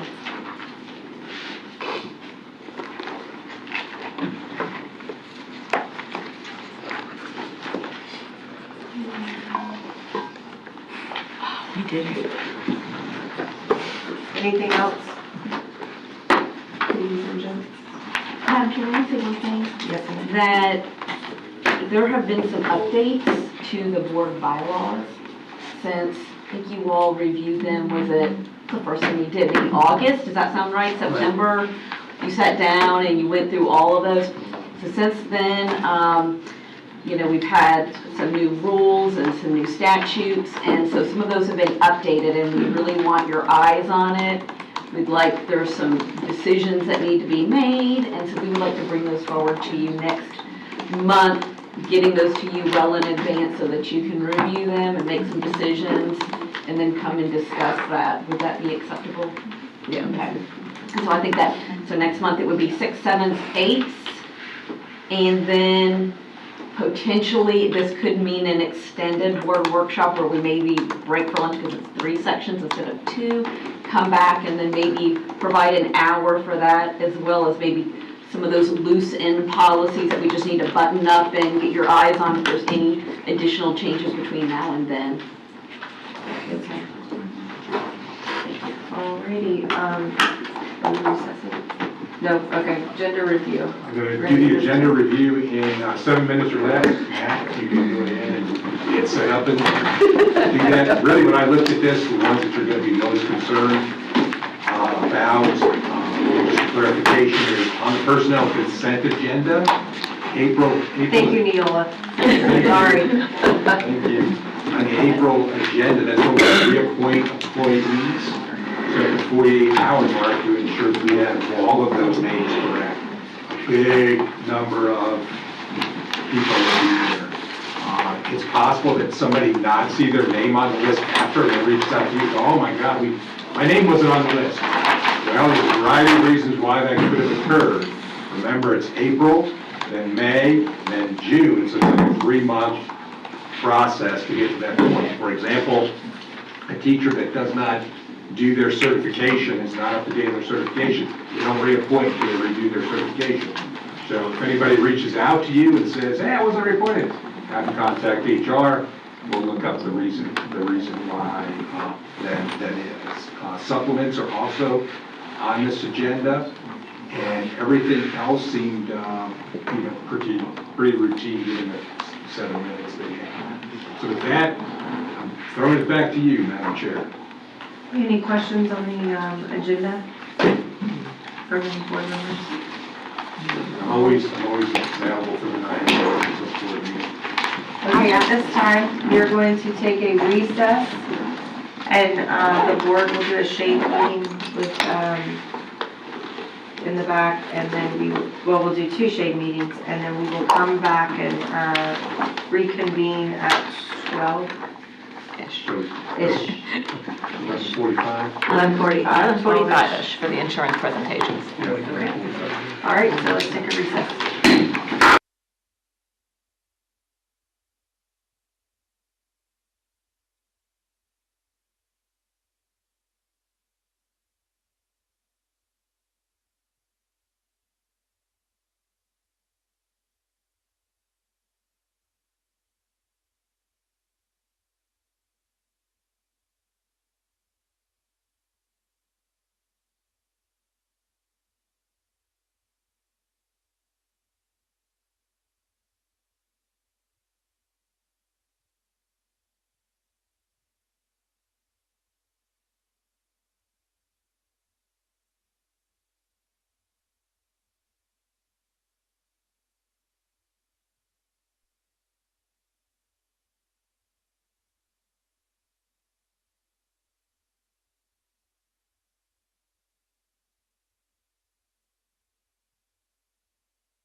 Blue Cross Blue Shield precinct clerk.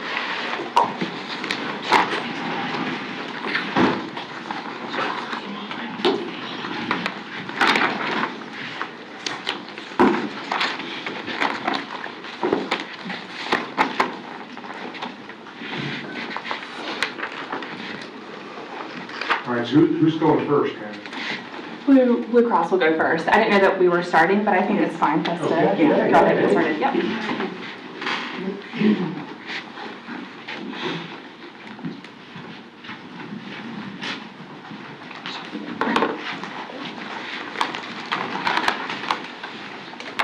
Good morning.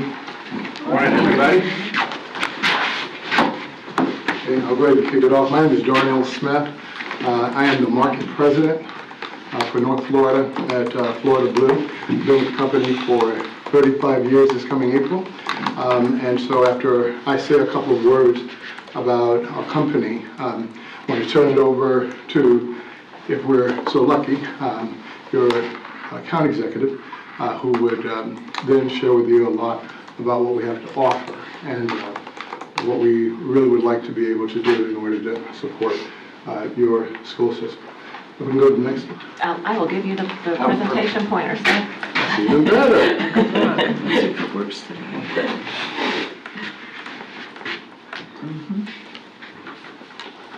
Hit the top button just to get it going on, and then use the arrows. I don't usually have these kind of problems, but I'm having them today. Oh, Just have it work. I'm so sorry. No, that's all right. It's always that way. I struggle with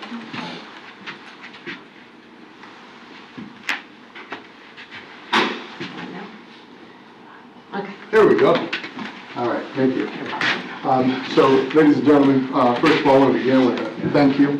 Thank you certainly to the Business Committee for giving us a chance to come before you, and I thank you for a chance to be able to share with you what we have to offer.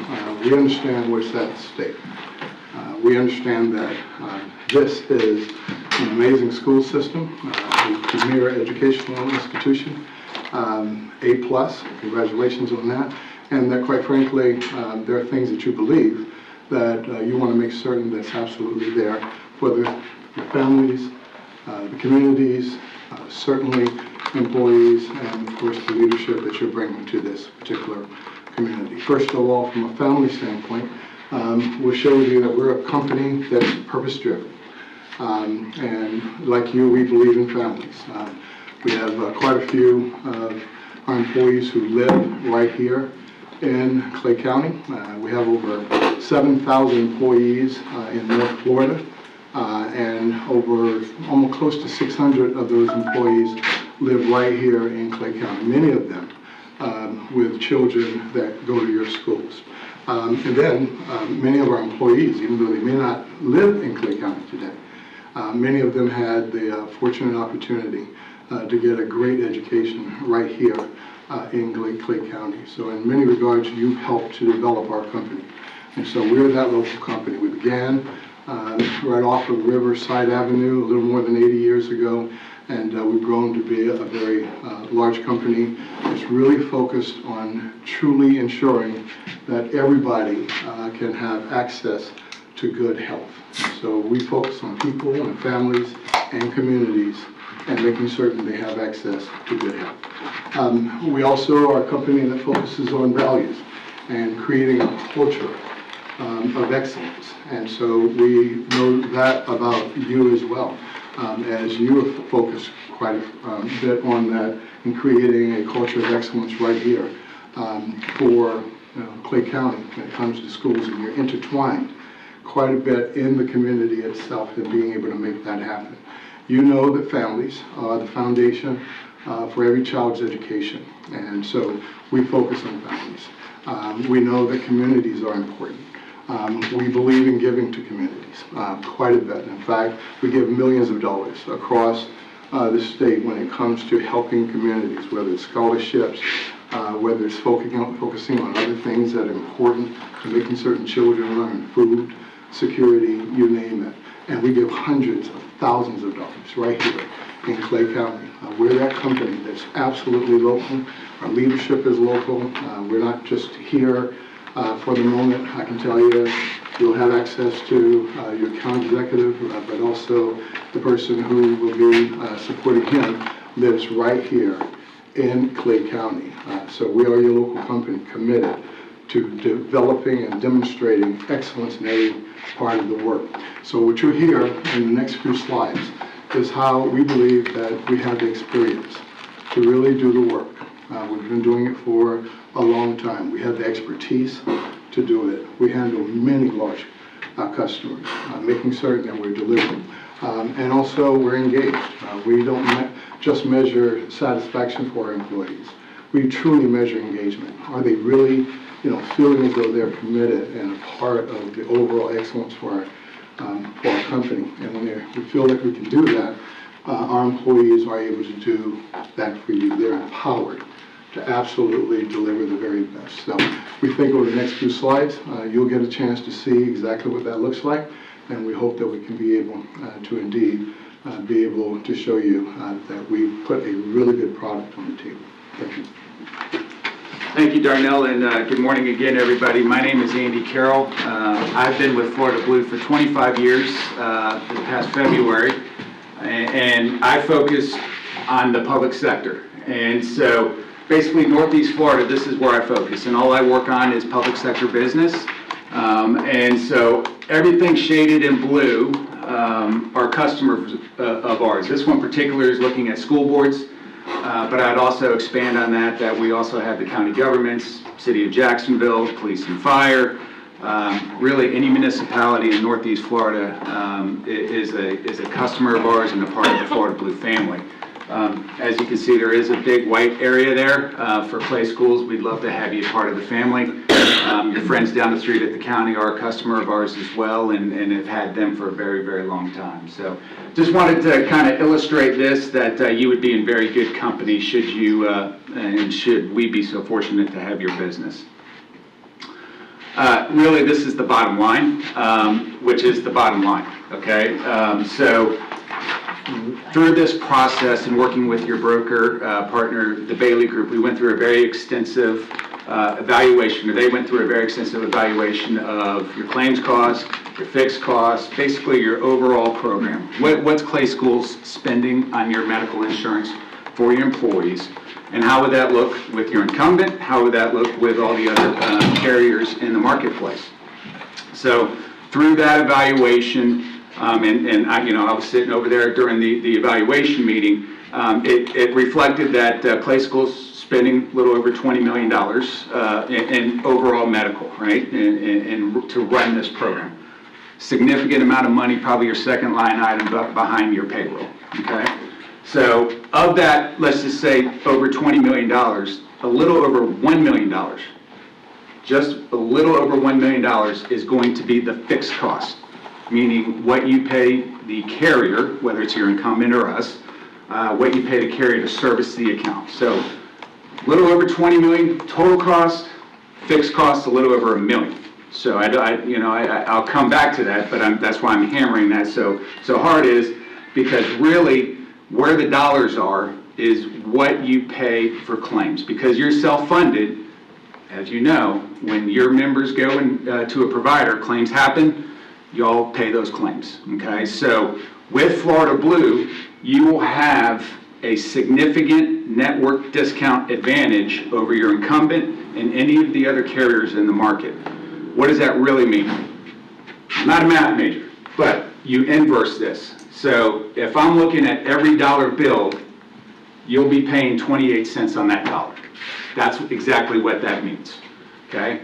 So for every dollar billed of that $20 million, you're going to be paying 28 cents. No other carrier can provide that level of what is called network discount, coupled with the network access, because the discounts are amazing and great, but if your employees and members don't have providers to go in network to, those don't work.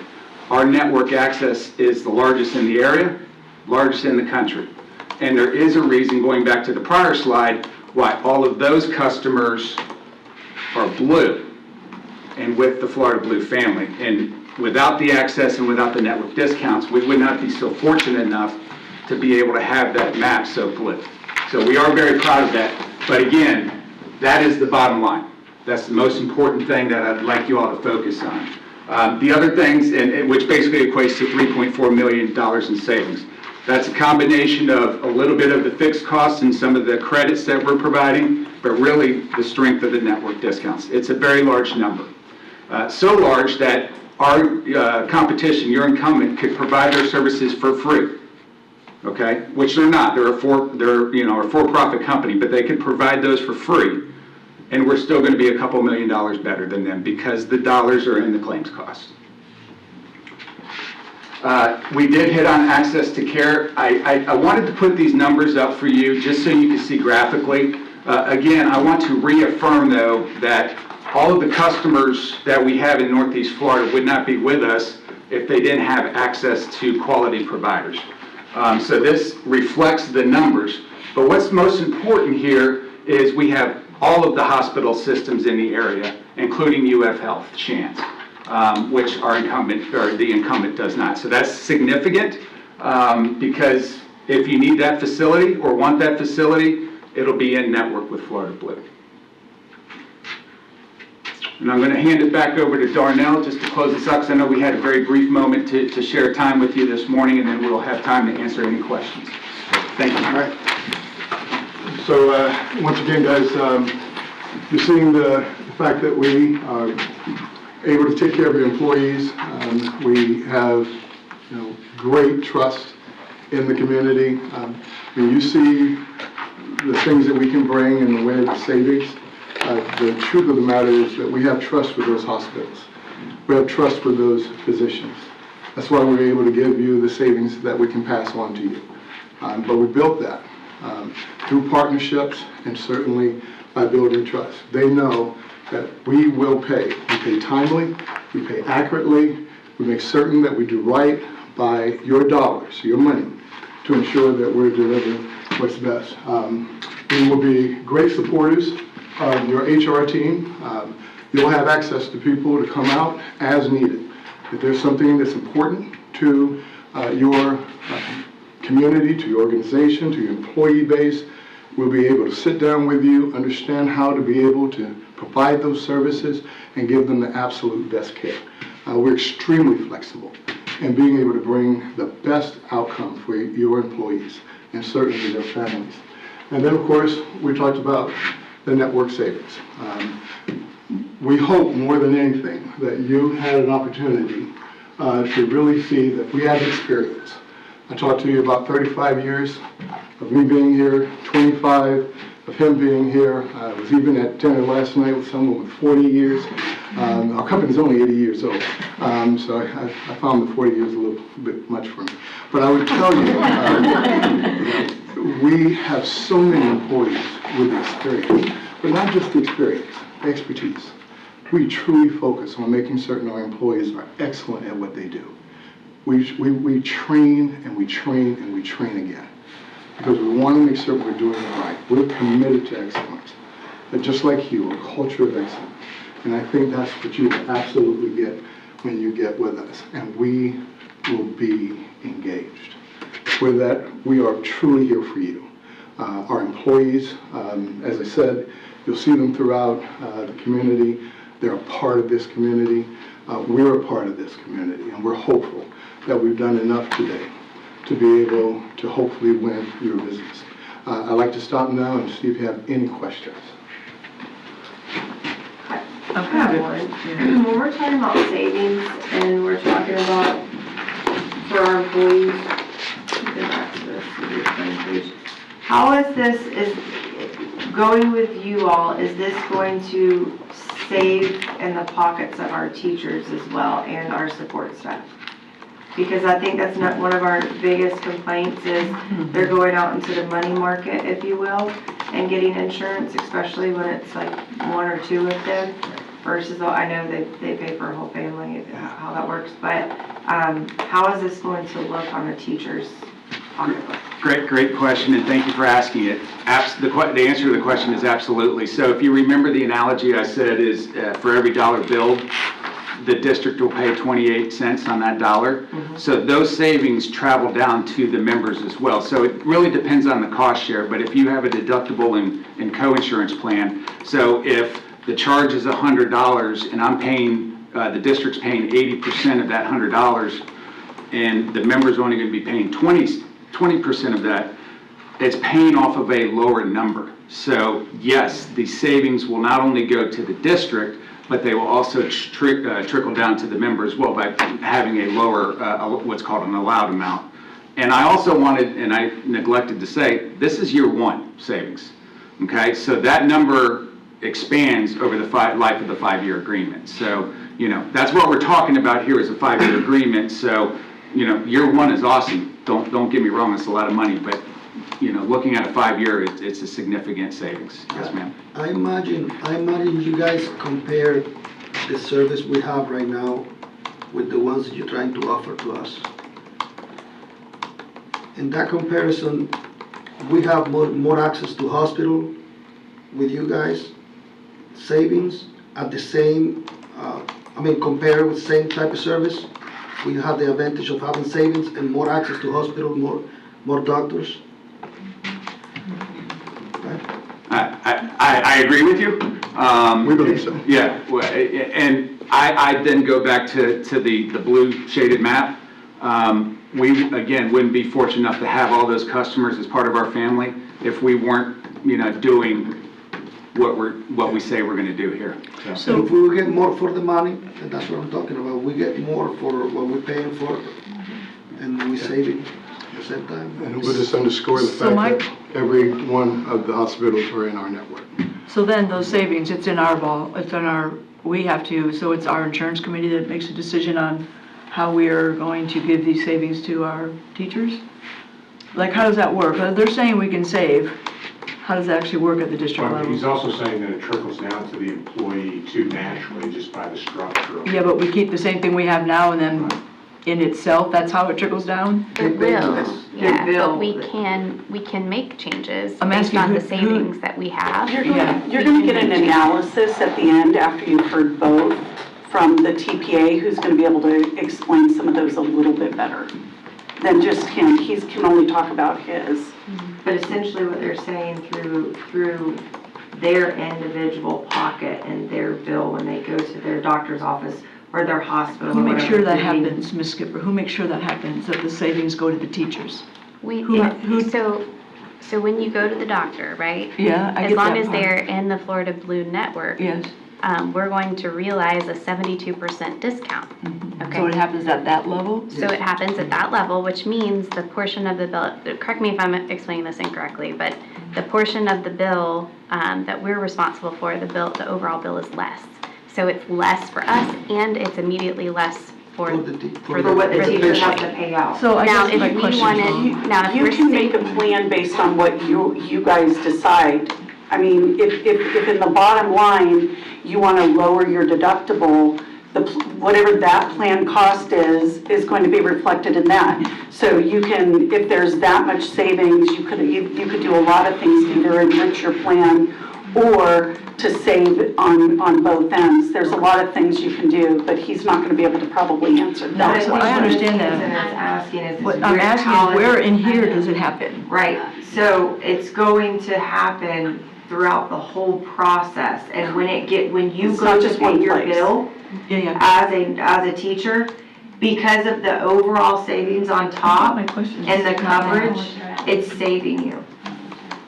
There's a plan. No, I'm just, do you understand what I'm asking? Yes, premium pay. to the board, the chair and superintendent. What Ms. Hanson is asking, and you correct me, is she wants to know how does the savings that they're talking about is going to impact everybody and who makes that decision? Yeah, who makes that decision? It's ultimately the board's decision. Recommendation is brought to you through the superintendent, and you guys, now that you're hearing the proposal, then a decision will be made at the board meeting as far as which vendor you would like to go to. But you guys are ultimately, the board is ultimately responsible for that savings, you know. Okay, We will speak I about understood the- how it worked at their level, and I'm happy about Right. Did that. I answer your question? Yes, because Thank once you. it leaves that level, what happens then? Right, Yeah. yes, the proposal is brought to you with the options, and you as a board will have a decision to make. And so as we to- can see what we pay, what they And you'll see the cost, pay. you'll see everything, Okay. you'll see what it would cost for each person and all that good stuff. And remember too, you're up against ever-rising medical costs. Yeah, well, that's always a given, that's not Yeah. really what I'm thinking about right now. Yeah, but it's something that we have to. Okay, Madam Chair, I just got it. also, Mrs. Hanson, just so they can, Yeah, no, I some of understand. your questions are going to be answered by the Bailey Group. Yes. Does anyone have any specific No. questions for these gentlemen? So they UF can- Shands? Yes. When will that be renegotiated, your contract? Well, right now, the contract is scheduled to renew effective 7/1. We're having really good conversations with them, and we feel very confident that we'll have that renewed. Appreciate it. And just for the record, I have Blue Cross Blue Shield, but just for the record, the Baptist and Blue Cross Blue Shield are good now. It absolutely is. Okay. I'll let you know, I was a part of that contract negotiations. I was actually at the city of Jacksonville on a loan executive opportunity. Came back, worked very closely with wonderful individuals to make certain that we got that back. And for all intent and purposes, it is absolutely back for all of our group accounts. On some of our individual components, some of the products they're not in, but it's very few in the big scheme of things. Because that's that's going to be one of our number one questions is where you stand with Baptist, because there's Very strong. so many people that utilize Baptist. I Very just wanted it to go on the record and be known that that has been fixed. That contract is good for the next few years. Any other questions? All right. Thank you, guys. Thank you all for your time.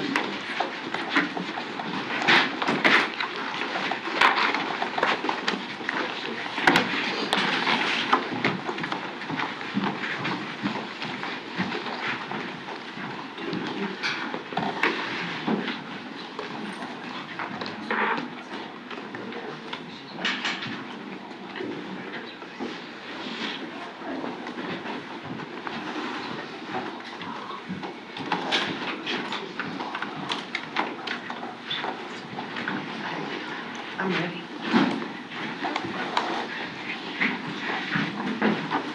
Good morning.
Pardon? One second, I got it.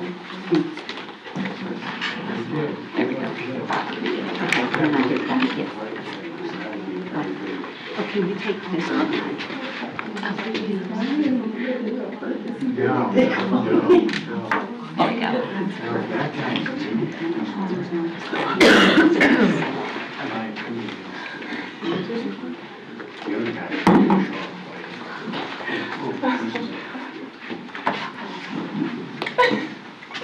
Is everybody ready? Yeah. Well, good morning, or almost afternoon.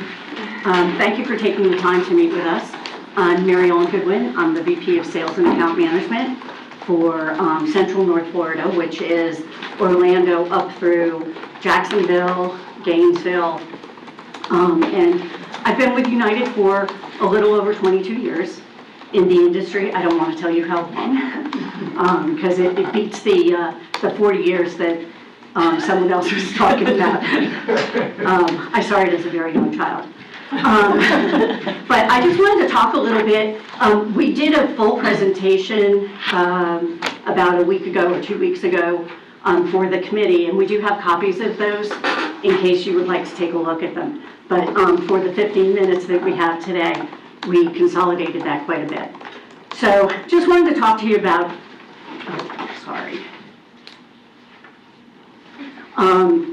part of what United Healthcare is now.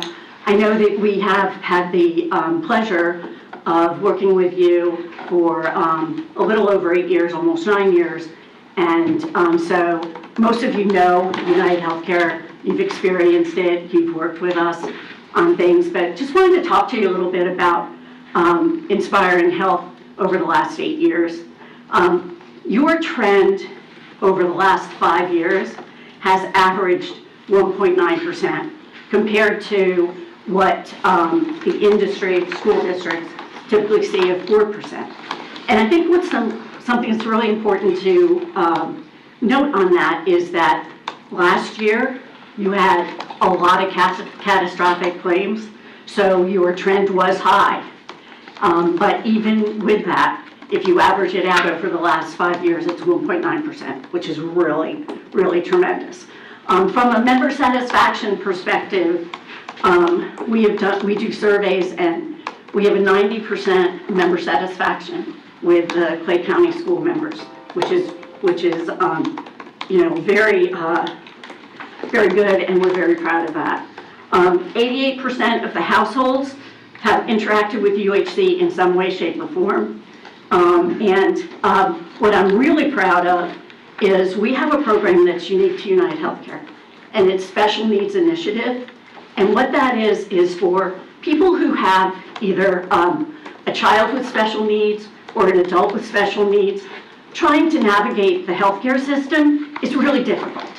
And so a few years ago, we put together a special needs initiative to help those families.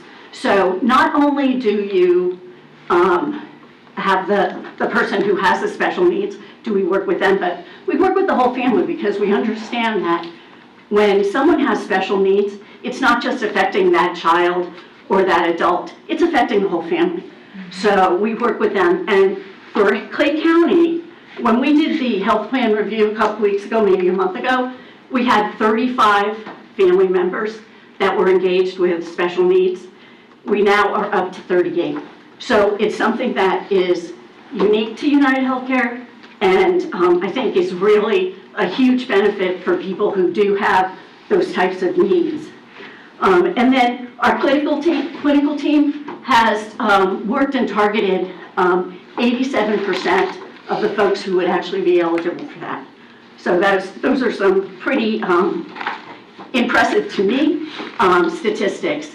And then want to just talk about some of the groups that we cover. We have School Board of Okaloosa, Escambia, Palm Beach, Suwannee, City of Lakeland, City of Tampa, City of St. Pete, and City of Orlando.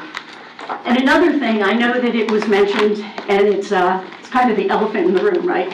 United Healthcare does not currently have UF Shands. They've been out of our network since 9/1. We spoke about this at the finalist presentation. You are self-funded. So United Healthcare takes our responsibility as your fiduciary very seriously. They were asking for a increase in excess of 20%. Who could afford that? The teachers couldn't afford it, the county couldn't afford it, so we have been working with them and negotiating with them to get that down. We won't accept that type of increase. We are very happy to say that we are getting very close to having an agreement, certainly nothing close to the 20%. But one of the things that they had mentioned to us while we were negotiating was, we are the first to go. So United Healthcare is going to be the first carrier that they are negotiating.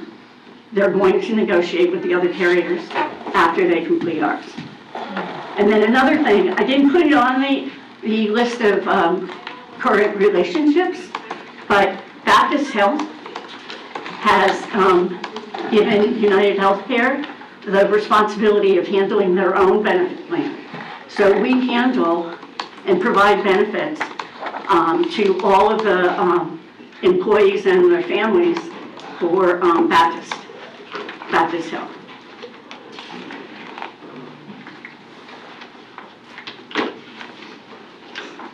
And with the special needs, I think it's also important to note, we know that people who have special needs are your high claimants, right? Their expenses are higher, they have more needs for DMA and surgeries, et cetera, et cetera. We found that if you are enrolled in the special needs program, your claim costs come down about 15%. So not only are we helping people to navigate the fractured healthcare system, because it is, but we're also able to lower the overall cost for those folks as well. I'm not used to doing the slides, so I apologize. Okay, so I want to talk about our financial offer. We have an administrative fee for the first 5 years, flat fee of $40.50, and it includes the $1 commission, so it would be $39.50 without it. Discretionary fund. When we did the finalist presentation, we talked about the discretionary fund for the first 3 years, because we had only quoted on 3 years. It was $1,500,000. $700,000 first year, $400,000 in years 2 and 3. And with this BAFO, we were asked to please provide rates for the full 5 years. And so we've continued that $400,000 a year. So over the 5 years, it would be $2.3 million that we would provide as discretionary credit. And we did a discretionary credit instead of a wellness credit, because with wellness, you have to be very particular about what you're spending the money on. You have to send in a voucher so that we can process it. But with the discretionary, you're really free to use it for anything legal that you would want to do. So it gives more freedom to be able to use the dollars the way that Clay needs to use the dollars. And then we also have $75,000 in our administrative fees that are at risk for performance guarantees. But you know, no one wants, you don't want us to pay out performance guarantees, and we don't either, and we haven't over the years because we have been providing the care that you need and the performance. And then we talked a little bit about Level 2 Diabetes Program, which I believe when you were fully insured, you were part of the pilot where we were introducing Level 2, and it's a program that's specific for type 2 diabetes. And you get the monitor, and you also get all of your diabetic supplies and meds covered. And you have a coach that's there as well. When you move to self-funding, we didn't have it available for self-funding yet, but we do now. So Level 2 will now be available again to the members at Clay County. We also have a program that we've recently introduced, which is diabetes prevention, because we heard from so many people that, okay, I have type 2 diabetes, but what are you going to do for someone that's close to, they're on the border of becoming a type 2 diabetic, and we want to do whatever we can to make sure that you don't get there. So we introduced a program for that as well, to prevent people from making that next step from pre-diabetes to diabetes. Pardon? The package thing. Oh, I'm sorry. Yeah. I'll try for that. Okay. We did it again. Can you get me back? I'm sorry.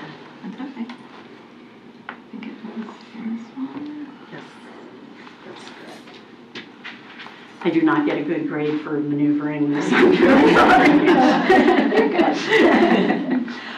Wanted to talk about, in addition to what we have on the left-hand side, you do have your dental with United Healthcare, and you will be going into the third year of a 3-year guarantee. And with that, you have a $3 admin credit on your medical that will continue for that next year. And in addition to that, you also have $82,000 in wellness. So in addition to the 2.3 million, you would have the 82,000 as well.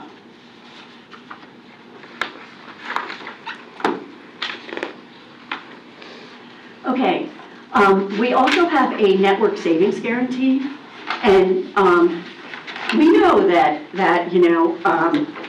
our network, the discount is not coming in at 72%. It's coming in, your real discount is at 68%, 68.1. So what we did was we put together a stretch guarantee of 68.5%. So if United does not achieves greater than the 68.5, we have no money at risk. But if we achieve less than the 68.5 or less, it's a sliding scale up to 25% of your admin fee. And it doesn't have a corridor. So if we don't achieve it, you get the money. But I think it's also important to really note that discounts aren't everything. Discounts are a small piece, because really your overall cost is the price times the utilization equals your cost. So you have to look for other ways, not just in discounts, to save your overall dollars. So member engagement. We are very proud of our member engagement on Clay County. From a UHC rewards perspective, we're at 41%, which for us, I mean, that's a great achievement. And that means that people are getting their biometric screenings, they're doing wellness activities. So those are all the things we want people to do, because at the end of the day, what do we want? We want to, the reason why we offer insurance is we want our members and their families to be healthier and live healthier lives. And so that's why it's not just the discounts, but you have to look at everything else that goes into your total cost, which really helps with the 1.9% trend. We had the 68% discount, but we still achieved the 1.9% trend, which is really remarkable. Okay, and then I'm going to turn it over to Carol McCool and Carrie Setta to talk a little bit about some of the things that are included in our admin fee, just so that you know about that. Thank you. I'm Carrie Setta. I'm the Senior Strategic Account Executive. I've been working with Clay almost since the very beginning. In 2016, I've been with United Healthcare for 22 and a half years between Chicago and here in Florida. So I did bring some extras of the finalist presentation that we did, as Marilyn said, because there's a little bit more detail about each of these programs within that deck. But just to let you know what is included in the admin fee and what we already have out there for you now, and what your participants are already familiar with and engaged with. As I mentioned, I'm the Senior Strategic Account Executive, say that 3 times fast. I would remain with Clay County Schools. We have Carol McCool, who's our Field Account Manager. She's also been with United Healthcare for over 20 years. Our dedicated Client Service Manager has also been with United Healthcare for over 20 years. So you have a very senior team working on Clay County that has been working on Clay County for several years. We know you very well, and we really enjoyed the relationship and the successes that we've had. So on top of that, we do have a clinical disease and care management program called Personal Health Support 3.0 that is already included in the fee. That is going to cover everything from, chronic disease management to care management, nurse liaisons and things like that, working with your folks to try to tackle some of that complex and high cost spend, and even people that just need a little bit of help if they're just coming out from a surgery. So they do all of those things. Mary Ellen mentioned the Special Needs Initiative, again, something we're really proud of, and you do have really good engagement in that program.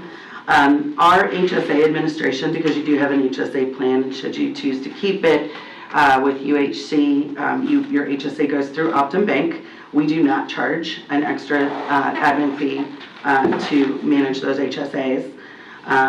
Employer portal that's available for your HR team. That's kind of the one-stop shop for eligibility, billing, claims information, and that's for the health plans, the dental, and the FSA products too. So one place that they can go for all of those products. And I'll just pop it over then to Carol. Oh wait, one more. Just one. The self-service and full-service reporting. One of the really nice things that we do have for Clay County Schools, there is reporting available on the portal. I'm able to run all kinds of reporting, but we also have a healthcare an analytic consultant that is assigned to Clay that does nothing but pull data and analyze data. We bring it to you, we look at what's happening, we look at what's been happening, and then we look at ways that we can affect it. So is that a new program to help with decrease costs? Is that a campaign to get your members more engaged because we see that they're not accessing the tools and resources available to them? Things like that. Or we have an incredible wealth of data and we can dig in all kinds of different ways to your data. And as Mary Ellen said, we had a meeting, it was a couple months ago now, time flies, where we did that. But we do have a person who does all of that all the time. Anything I ask, they will bring. So now I'll give it to you. Thanks. You're welcome. Hey everybody, how's it going? Hey. Hanging in there, listening to good stuff. I get to do the fun part of United Healthcare, right? They're worried about the numbers, which is really, really important. But I'm worried about getting that message out to the team members, right? The employees, their families, and making sure that they're aware of all the resources that we have at our disposal, right? Mary Ellen mentioned about UHC Rewards, an amazing program.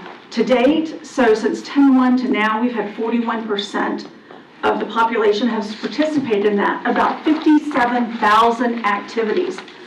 That's a lot of moving and grooving. That's a lot of biometric exams and getting their annual checkups and their physicals done and virtual visits and all of the things that are part of this UHC Rewards package and incentive program. That's a really great hands-on program that they've got access to, and before that they had Simply Engaged. Worked a little different, but the same thing. Do good things, get incentives for doing them. So we're glad that we can continue that with the membership. You've got access to things like One Pass Select. It's a gym membership. It lets you into all these different gyms by paying one base price. And with that base price, you also get things like Walmart Plus, right? Those things are fun and all, but is it part of the big package of United Healthcare? Well, no, it's just one tiny little piece, but it's another resource that we bring to the table. Things like 24/7 virtual visits. I know I love it. I've used it many, many times for my daughter. The ability to have a doctor in the palm of your hand or at your laptop or your iPad and say, hey, I've got this rash, what's going on, right? And immediately they solve it. If they need to call a new prescription, they do that. You go down, you pick it up, and within like 30 minutes, you're on the medication that you may need and on the way to getting better, right? They're not maybe leaving school. The kids don't have to, miss a day of school. Mom doesn't have to stay home or dad doesn't have to stay home. So you've got those resources, You've got things like virtual specialists. So, before COVID, we had to drive up to see our specialists and allergists and things. Now, we can just do all that in the palm of our hand. So it's a really amazing opportunity to have that, well with, your PCP available to do that, again, online. Is that the answer for everybody? Maybe not, but it is one other piece of that pie that we bring to the table. So I think we're about timed out. So thank you guys, and I look forward to working with you in the future. It's been a great 8 years, and have a great day. Excuse me. Sorry. All right. As I had said earlier, we have to look at, why do you offer benefits to your population? And it's really to make sure that they are living healthier lives, that they are not consumed with, how am I going to have my child get better? Where am I going to go? Am I going to find access? The access, I believe that all of you would agree, has been tremendous with United Healthcare. We haven't had any issues with access at all. I know we don't have UF right now, but we will get them back. And I'll also let you know that we haven't heard a lot of noise, because if there are issues with folks trying to access care, we hear about it, because they call us, and we have Jennifer, who is very close to the folks at Clay County, and she's called if there's any kind of issue whatsoever. So, but I just think it's important that United Healthcare has demonstrated our ability and desire to provide that care for the members of Clay County, and we really are honored and are proud to have had you for 8 years, and really hope that we're going to be able to continue. So with that, do you have any questions? Not really.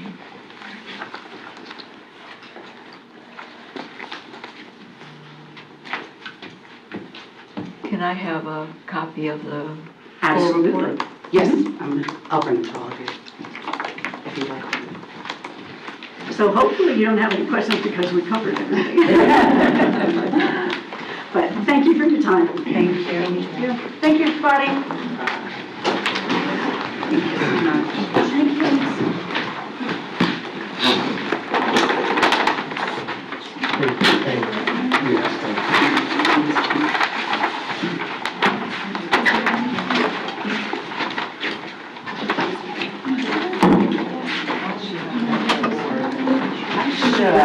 I should.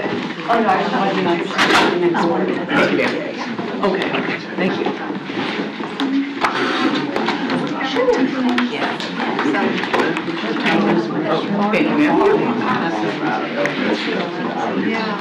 Yeah, and they're doing the dueling pianos. I've never seen that for their fun.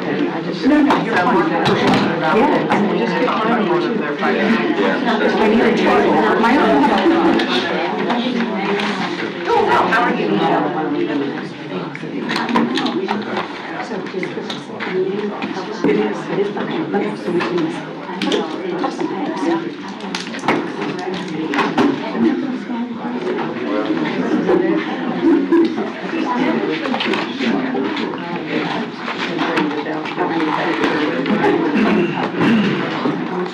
I'm good, thank you, Don.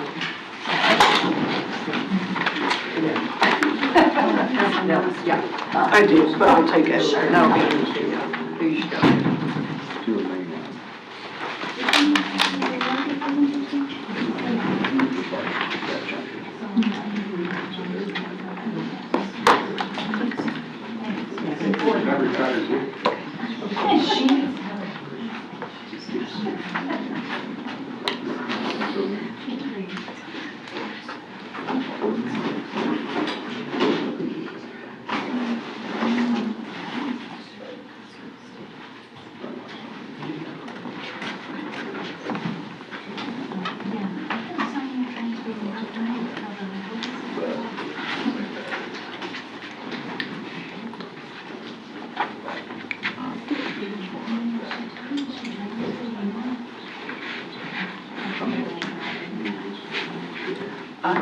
Well, I mean, if you go out to the bathroom, I don't know if you want to wait for them, but she said not to, but then he got up and had to, so.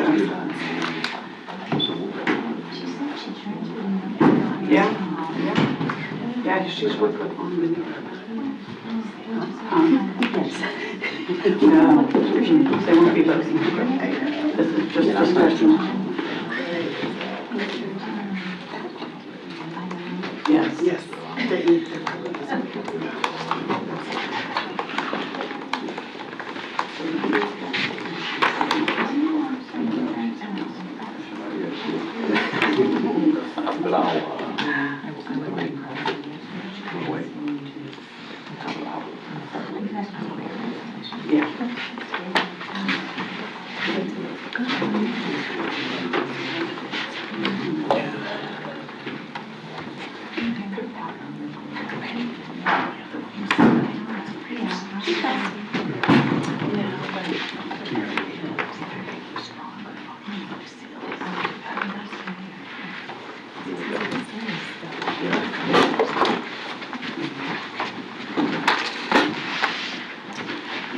All right, we're going to, next part, hello, Travis Cummings with Bailey Group.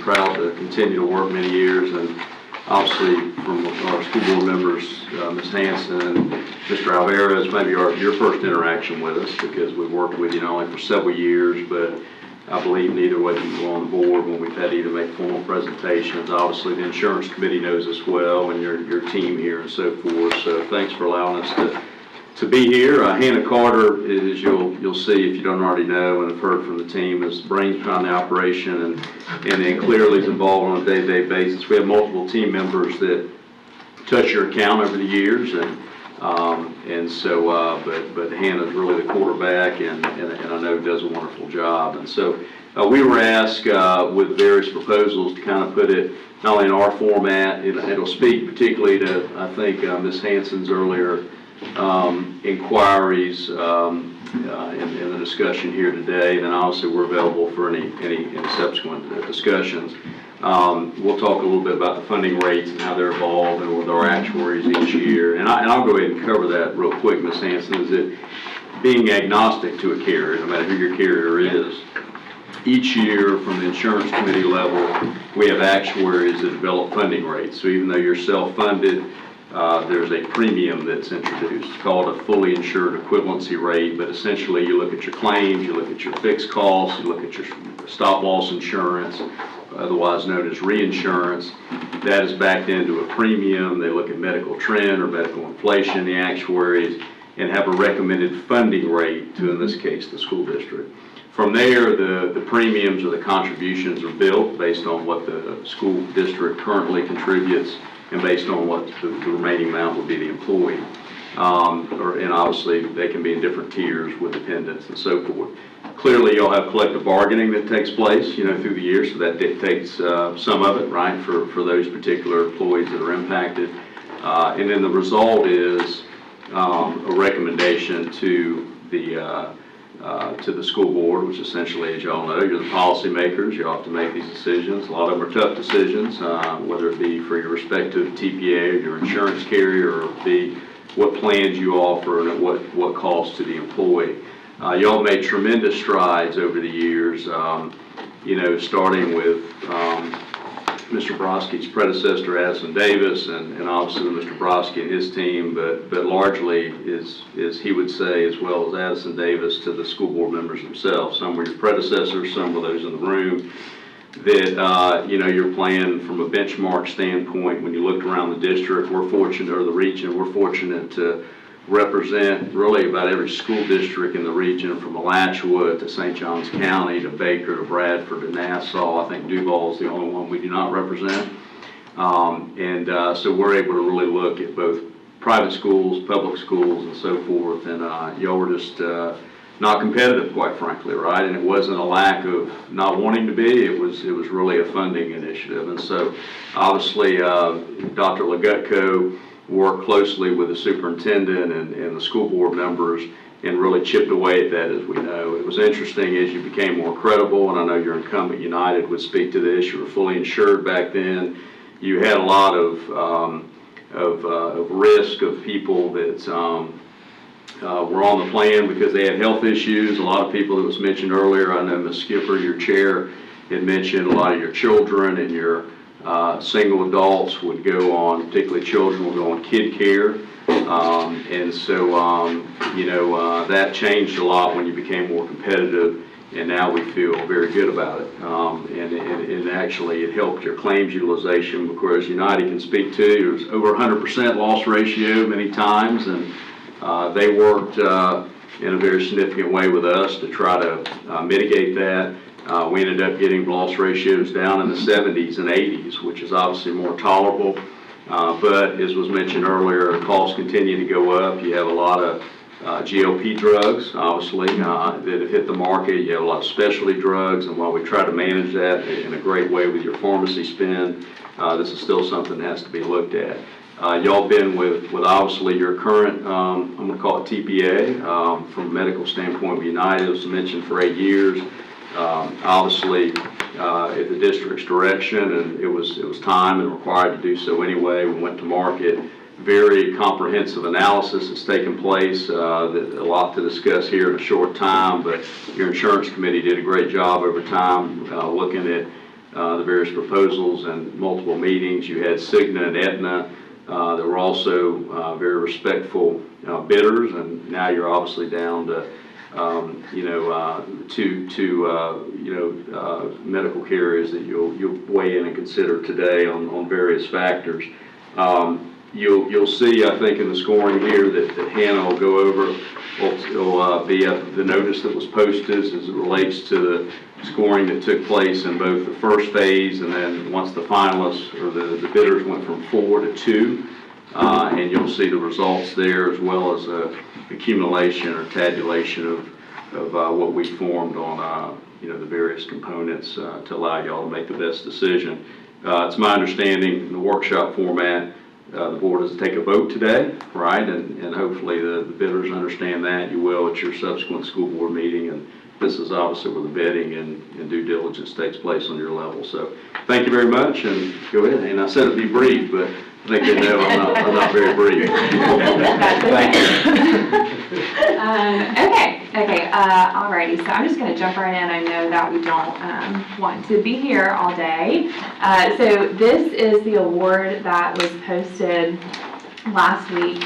Like Travis said, a really comprehensive RFP took place this year over many weeks. A lot of work was put into it, and that was, came from a state auditor requesting that the district do a medical RFP. So we did that. We got the information, opened it. You can see on February the 10th, and then we had the preliminary scores and ranking by the committee on February the 26th. From the 4 vendors: Blue Cross, United Healthcare, Cigna, and Meritain through Aetna. And then the final scoring took place on March 4th.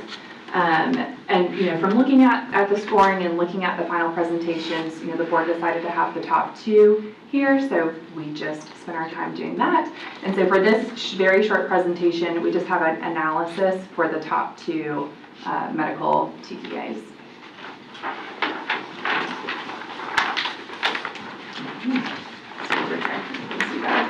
Okay, so here on this slide, I have your current cost, the renewal with United Healthcare, which has changed from current, and then the Blue Cross offer. So there is a lot to look at on this slide. I definitely want to go through everything on this slide because everything is important. At the top, you have your administrative fee. Right now, it's $45.61 with United Healthcare. So that does include the dollar broker commission, and that is included in the other administrative fees here. So the renewal has gone down to $40.50 with United Healthcare, and then $41.49 with Blue Cross. I know that a credit was mentioned for a lower administrative fee, so I have modeled that out 2 different ways. Blue Cross does offer a credit to be applied, an $8 credit to be applied to the administrative fee if you were to share a small percentage of the in-network savings. So we've modeled it both ways, annualizing that cost for the admin fee if you were to take the credit versus if you were not. So you have the administrative fee, and then I have the total network discount modeled there. The discount difference in claims from current is roughly $3 million with Blue Cross, and I go into greater detail on the next slide for that. When we talk about credit, you can see there's a big difference here. Right now, United Healthcare offers a wellness credit of over $200,000 annually. They have changed that to a discretionary credit, as they had mentioned previously, and increased that credit. So $700,000 for the first year, $400,000 for years 2 through 5. Whenever you look at the credits for Blue Cross, they are going to offer $25,000 annually for a technology credit, $200,000 for the first year for wellness dollars, and then $100,000 for years 2 through 5 for the wellness. So it just is, organized a little bit differently between the two vendors.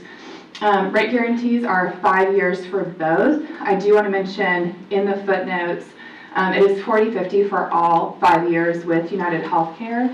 And the rates are set for 5 years with Blue Cross, but they do increase slightly for years 2 or 3, 4, and 5. So you can see that in the footnotes there. You just know that it's not going to increase greater than that for those 5 years.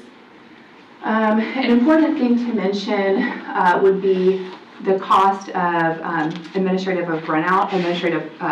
work of run-out claims. So if the district did decide to move to Blue Cross, United Healthcare would charge a fee to administer the claims that incurred up to their termination date, but are processed after their termination date, because those claims, still happened while you're under United Healthcare. You still need them to process those claims. So there is a cost associated with that. And I have that here. You can either choose 6 months of run-out cost or 12 months of run-out cost. Almost always we choose, or we would recommend a 12-month run-out cost, really just to make sure that you're covering all of your bases, because some of the hospital claims, they take more than 6 months to really be fully processed. So that would be $393,000, and I have used that to calculate that into some of the bottom costs here. So when looking at annualizing the cost, I have the administrative fee modeled out monthly and then annualized. And so again, with Blue Cross, you can see without credit versus with the credit. And then I've calculated in the first year credit to show a year 1 net administrative cost.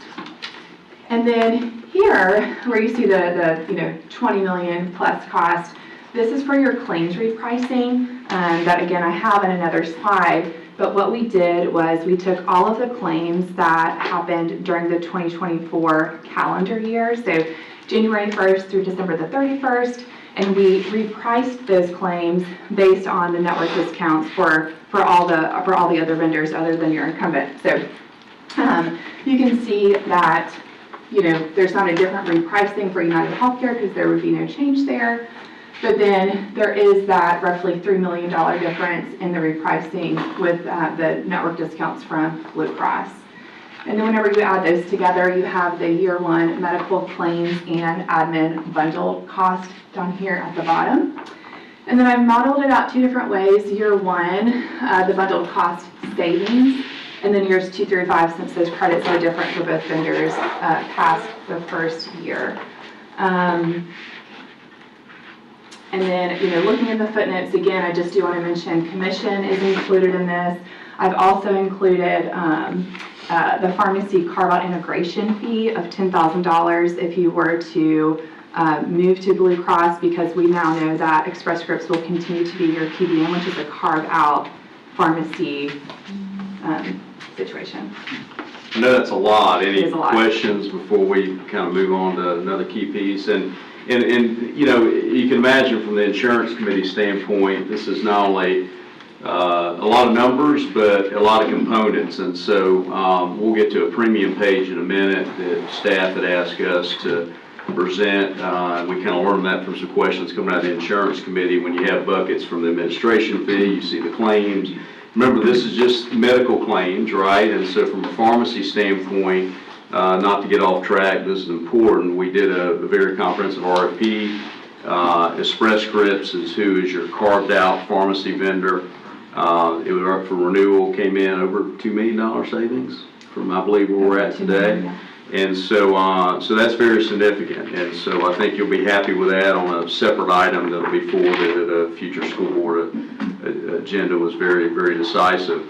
On that note, if you're ready, we'll flip the page to what I mentioned earlier to Ms. Hanson and some of the earlier discussion is we went back to our actuaries, and correct me if I'm wrong, Hannah, We obviously looked at current UHC and Express Scripts, who's your pharmacy vendor. We looked at renewing with Blue Cross or renewing with United based on the financials exhibit that we just expressed and the proposals from the respective carriers, in this case United and Blue Cross. The renewing with ESI, does that include the savings that have been captured through the recent RFP, which is a good thing? And so ultimately you can see through that based on what the corresponding premiums would be, which essentially is how the board contributions and the employee contributions are, that's how they're built. And so really back in the old days, as we remember from a fully insured standpoint, you get a fully insured renewal, it was negotiated to a final outcome, whatever that would be. Let's just say it was 10%. In this case, you can see that it's 5.96% with United. And then from there, you obviously, it's pretty cut and dry, right? When you say, okay, just like when you're looking at your much less significant amount, but whether it's car insurance or homeowner's insurance or whatever, it's easy to see that. We try to drill it down here to show you what the respective proposals, including on the pharmacy, would equate to from an actuarial standpoint. You can see from the Blue Cross proposal that's before you is negative roughly 2%, 2.07%, and almost 5.96% with United in terms of what it looks like from a premium standpoint. To dig a little deeper, obviously, if the board ever decided to be more competitive on lower copays, lower deductibles, these premiums would increase, right? Because then you're having richer plans, which come at a richer cost. These are your current plans, correct, Hannah, from a standpoint. And I don't have it right in front of me. Superintendent probably knows it off the top of her head. I know from a contribution standpoint on the employee, and obviously Dr. Gutko would know this, been flat for a period of time, right? I know we're probably going on 4 years, which has been pretty spectacular, and that's a testament to all of your vendors, as well as your incumbent and so forth like that. And I think was a good decision, quite frankly, the board made to move from fully insured to self-funded, carving out your pharmacy, a lot of levers that were pulled to be in a very good situation. With that being said, it's an annual battle to control your cost. An element of this was this market analysis, and we wanted to present it in this format at staff's direction. Any questions with this? Yes, sir. Saying the board covered the increase last year, if you recall. Yes, there was an increase last year. I think we went on a couple years where we had a flat, but even a 6% increase, which your respective carriers would tell you, both United and Blue Cross, is pretty good these days, right? It's relatively on self-funded plans, kind of a trend. We're seeing that go up a little bit, fully insured maybe 10, 11%. But even if you had the same claims, those costs are going to be higher from an inflationary standpoint in the next year, which means you would be due. So you essentially got a trend increase last year, but 6% on annual premiums of $36 million is still a good chunk of money, right? The board was able to absorb that. But I can tell you from your broker consultant's viewpoint, we're always continuing to identify ways to contain your costs while offering, very competitive plans to your valued employees and educators. Hence why we were happy with the pharmacy results as well. So. And these are the full premiums. I think that everyone knows that, but this is the employer and the in-district and the employee portion together. We didn't want to be presumptive and model out what the cost could be for the employee or the district, since we wouldn't know until later in the year who would be taking on this increase. Is not what the district is funding. That's the totality of what the employee contributions and so thanks for that clarification, and the district. I have a question. Yeah. But if I were to pick a subject that's my most unlearned, zero knowledge subject, and so when I'm asking questions, Dr. Lebeco tried to help me earlier. So Let's just read, because I know nothing, but I want to just ask this to my mind, simple question. So let's say a district saves $5 million by keeping or changing provider. These numbers, the monthly numbers, the 5 million never comes off of that. It just goes, like it's a savings they'll see when they go to a doctor's office. Like if you're looking at the premiums per month, if you're making savings, how would you, I don't even know what I'm trying to ask, but I know that like a single mom with 2 kids, I know she's paying $1,200 a month, right? And so it remains around $1,200 a month. So that includes the board portion. The board portion. That includes it. So it's much less that she is physically paying than the $1,200. The board pays a large. So we were not, a couple of us were not around during this education of becoming self-insured. Yeah. And I actually just need to make an appointment.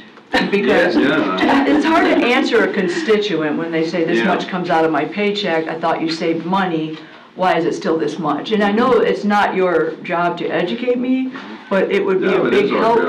A big help for me to better understand some of the intricacies, whatever. Can I sort of, and I hate to say it any other way, but let me dumb it down a little bit, if that's okay.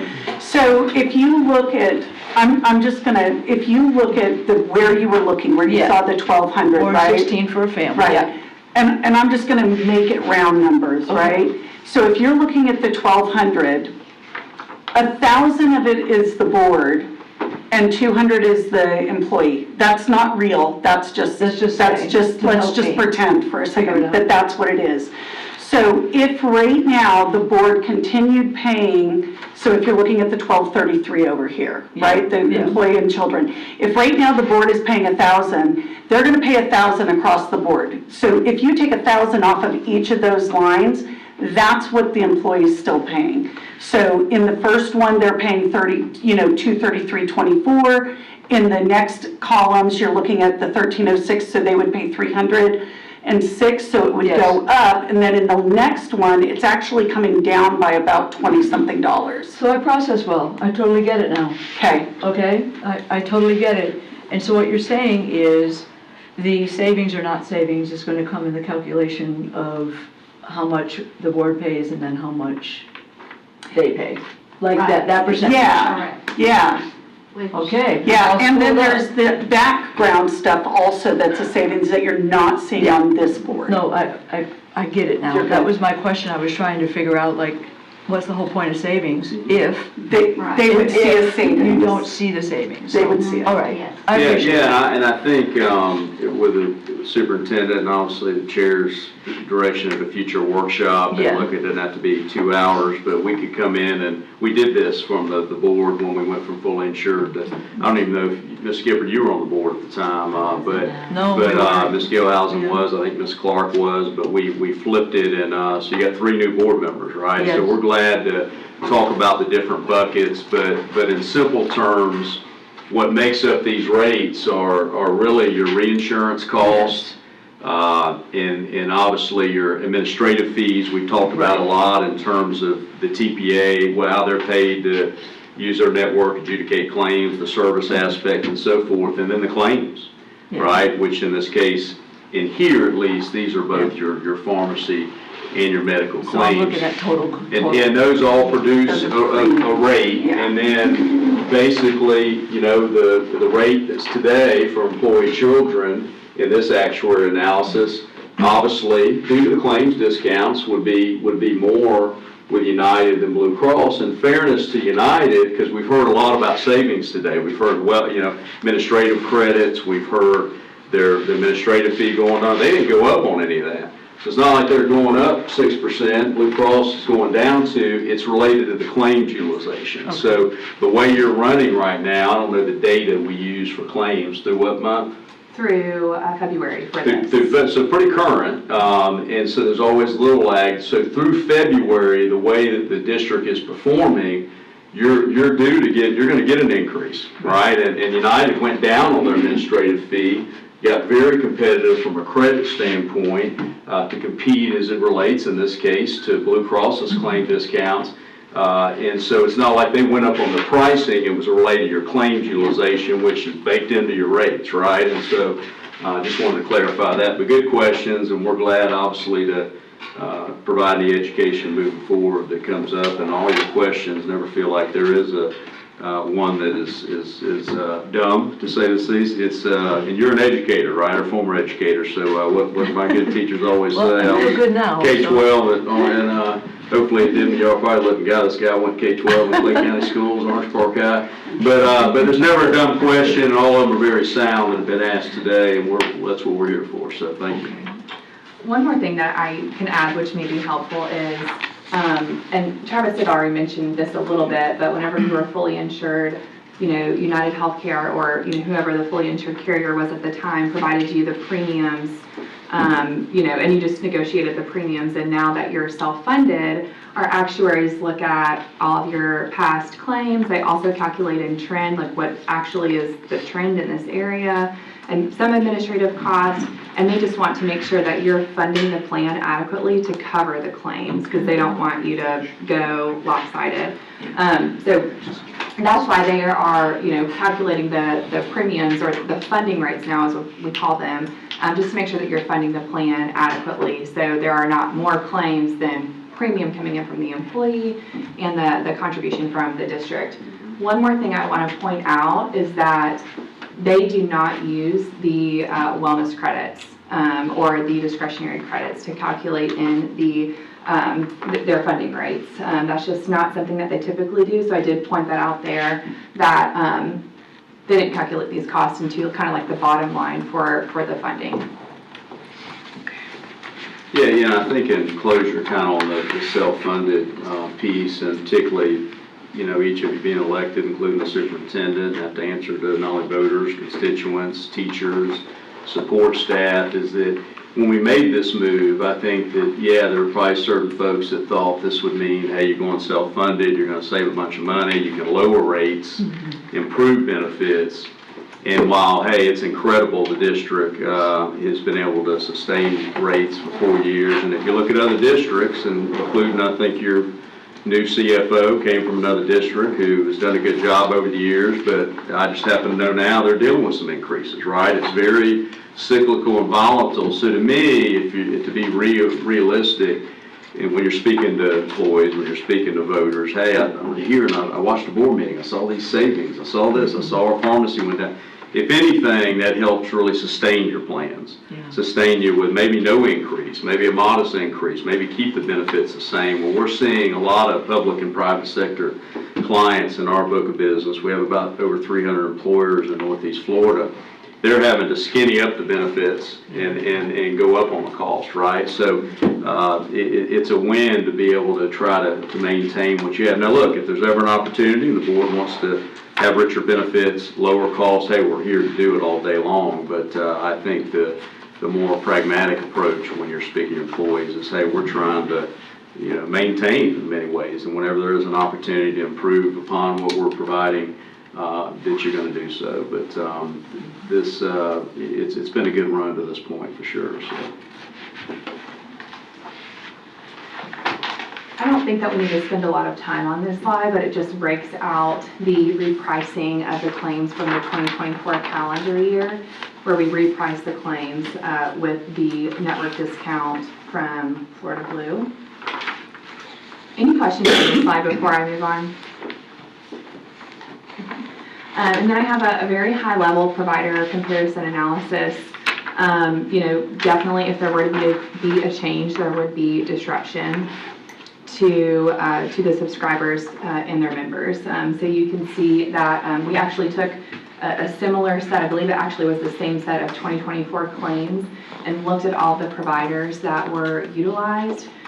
During that time frame, you can see the number of providers, and then comparing, actually have United Healthcare current and then 2 different networks with Florida Blue, just to show what percentage would stay in network, what percentage of providers would leave the network. So when you're looking at in-network claims, 96.8% would stay in network, In the blue select, which would be your PPO plan, and then 86.6% of the providers would stay in network if you were on a Blue Care or one of the HMO or high deductible health plans.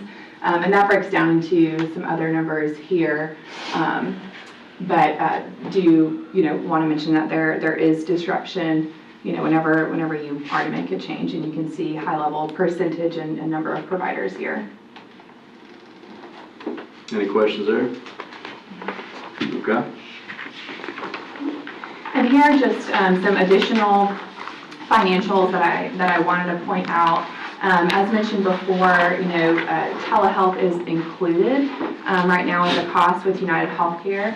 It's an additional cost with Blue Cross. So I did annualize that cost here at roughly $32,000. You can just see some other things here that are included that, actually with some other vendors that were presented before were not included. So, it continued to look different across the board. But I did want to put on the slide here what that cost would be. Another thing to point out, is HSA administration right now it's included. It would be a fee, and that's a per participant fee. So I didn't annualize that because the participants are always changing. It's not the majority of your members are participating in the HSA. But you can just see that there are different costs associated with spending account administration. Pharmacy and stop loss costs are included. So I kept that in here because with the other vendors there was additional cost. So that's included, and the broker fee has already been calculated in that admin cost. And we speak a lot about broker fee. This is good for transparency, particularly to new school board members, fairly new, that haven't spent a lot of time with us. It's based on a PEPM. What does that equate to annually? Is it? What's is on subscribers about 3,000 or so? About 3,000. Okay, yeah. per month. Per month. So $3 times 12, right? Am I right on that? 36 grand. Okay, gotcha. Okay, just want to make sure we clarify that. It's not $400,000 or something there. It's pretty modest. So. Okay, and look, a lot of this is just, you feel free to jump in, and not that this is not important because it very much is, but we're wrapping it up here. Go ahead, Ann. Yeah, no, I know that we've really stayed longer than we had planned to, and the vendors did a great job kind of touching on some things that they offer, but really, both United Healthcare and Blue Cross offer, wonderful reporting and, like tangible, applications, fun applications for people to use, all kinds of digital resources, being able to search for providers. They both get ID cards. They actually do get a physical ID card. So, both offer good customer service and that way to the members, and then also offer good customer service on the administrative side. That would be working with Chris and Dawn and team to offer streamlined billings and claims administration, all the reporting that we would need, quality management programs, and then they both have offered implementation. Everyone's offered implementation timelines, or if it's not applicable, of course, with United Healthcare, just everything that we would need for the district to feel comfortable moving forward. That's it. Good info. Are there any other questions on what I just kind of briefly touched on, or really anything that we should?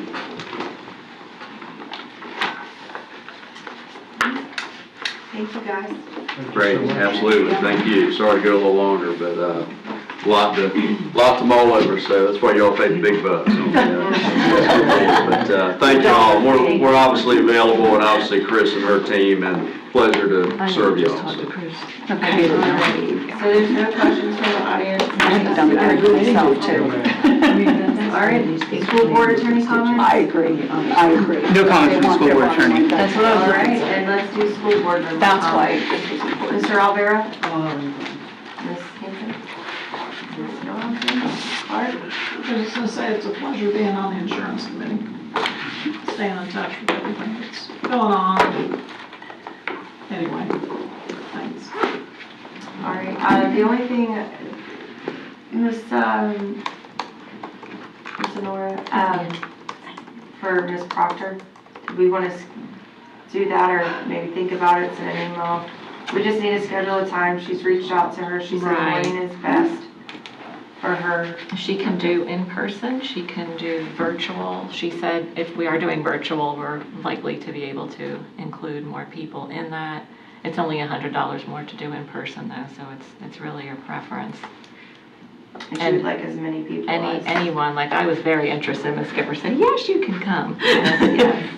So, do you guys, we need to decide on that. Do you want to do in person or do you want to do Zoom? I think the difference is, what, like 150 and 200 or something like that? 150 and 200. It takes, she said, between 90 minutes to 2 hours, depending on questions, to do the training.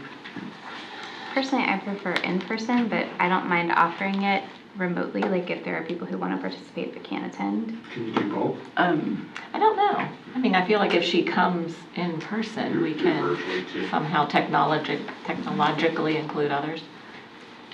I mean, everything's always better live for me than versus on a television or Zoom meeting. Okay, do we want to schedule a date or we want to think about it? What do you want to do? We can schedule it. Maybe give me a couple of dates just in case her schedule poses a conflict. Okay, what day, Are you looking at April, Ms. Skipper?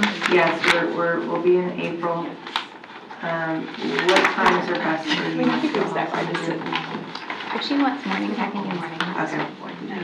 Okay. So, Like April 14th through 20th, I don't have, do you guys have anything on that? It's wide open on my school board calendar. April 14th through 20th, Friday is Good Friday.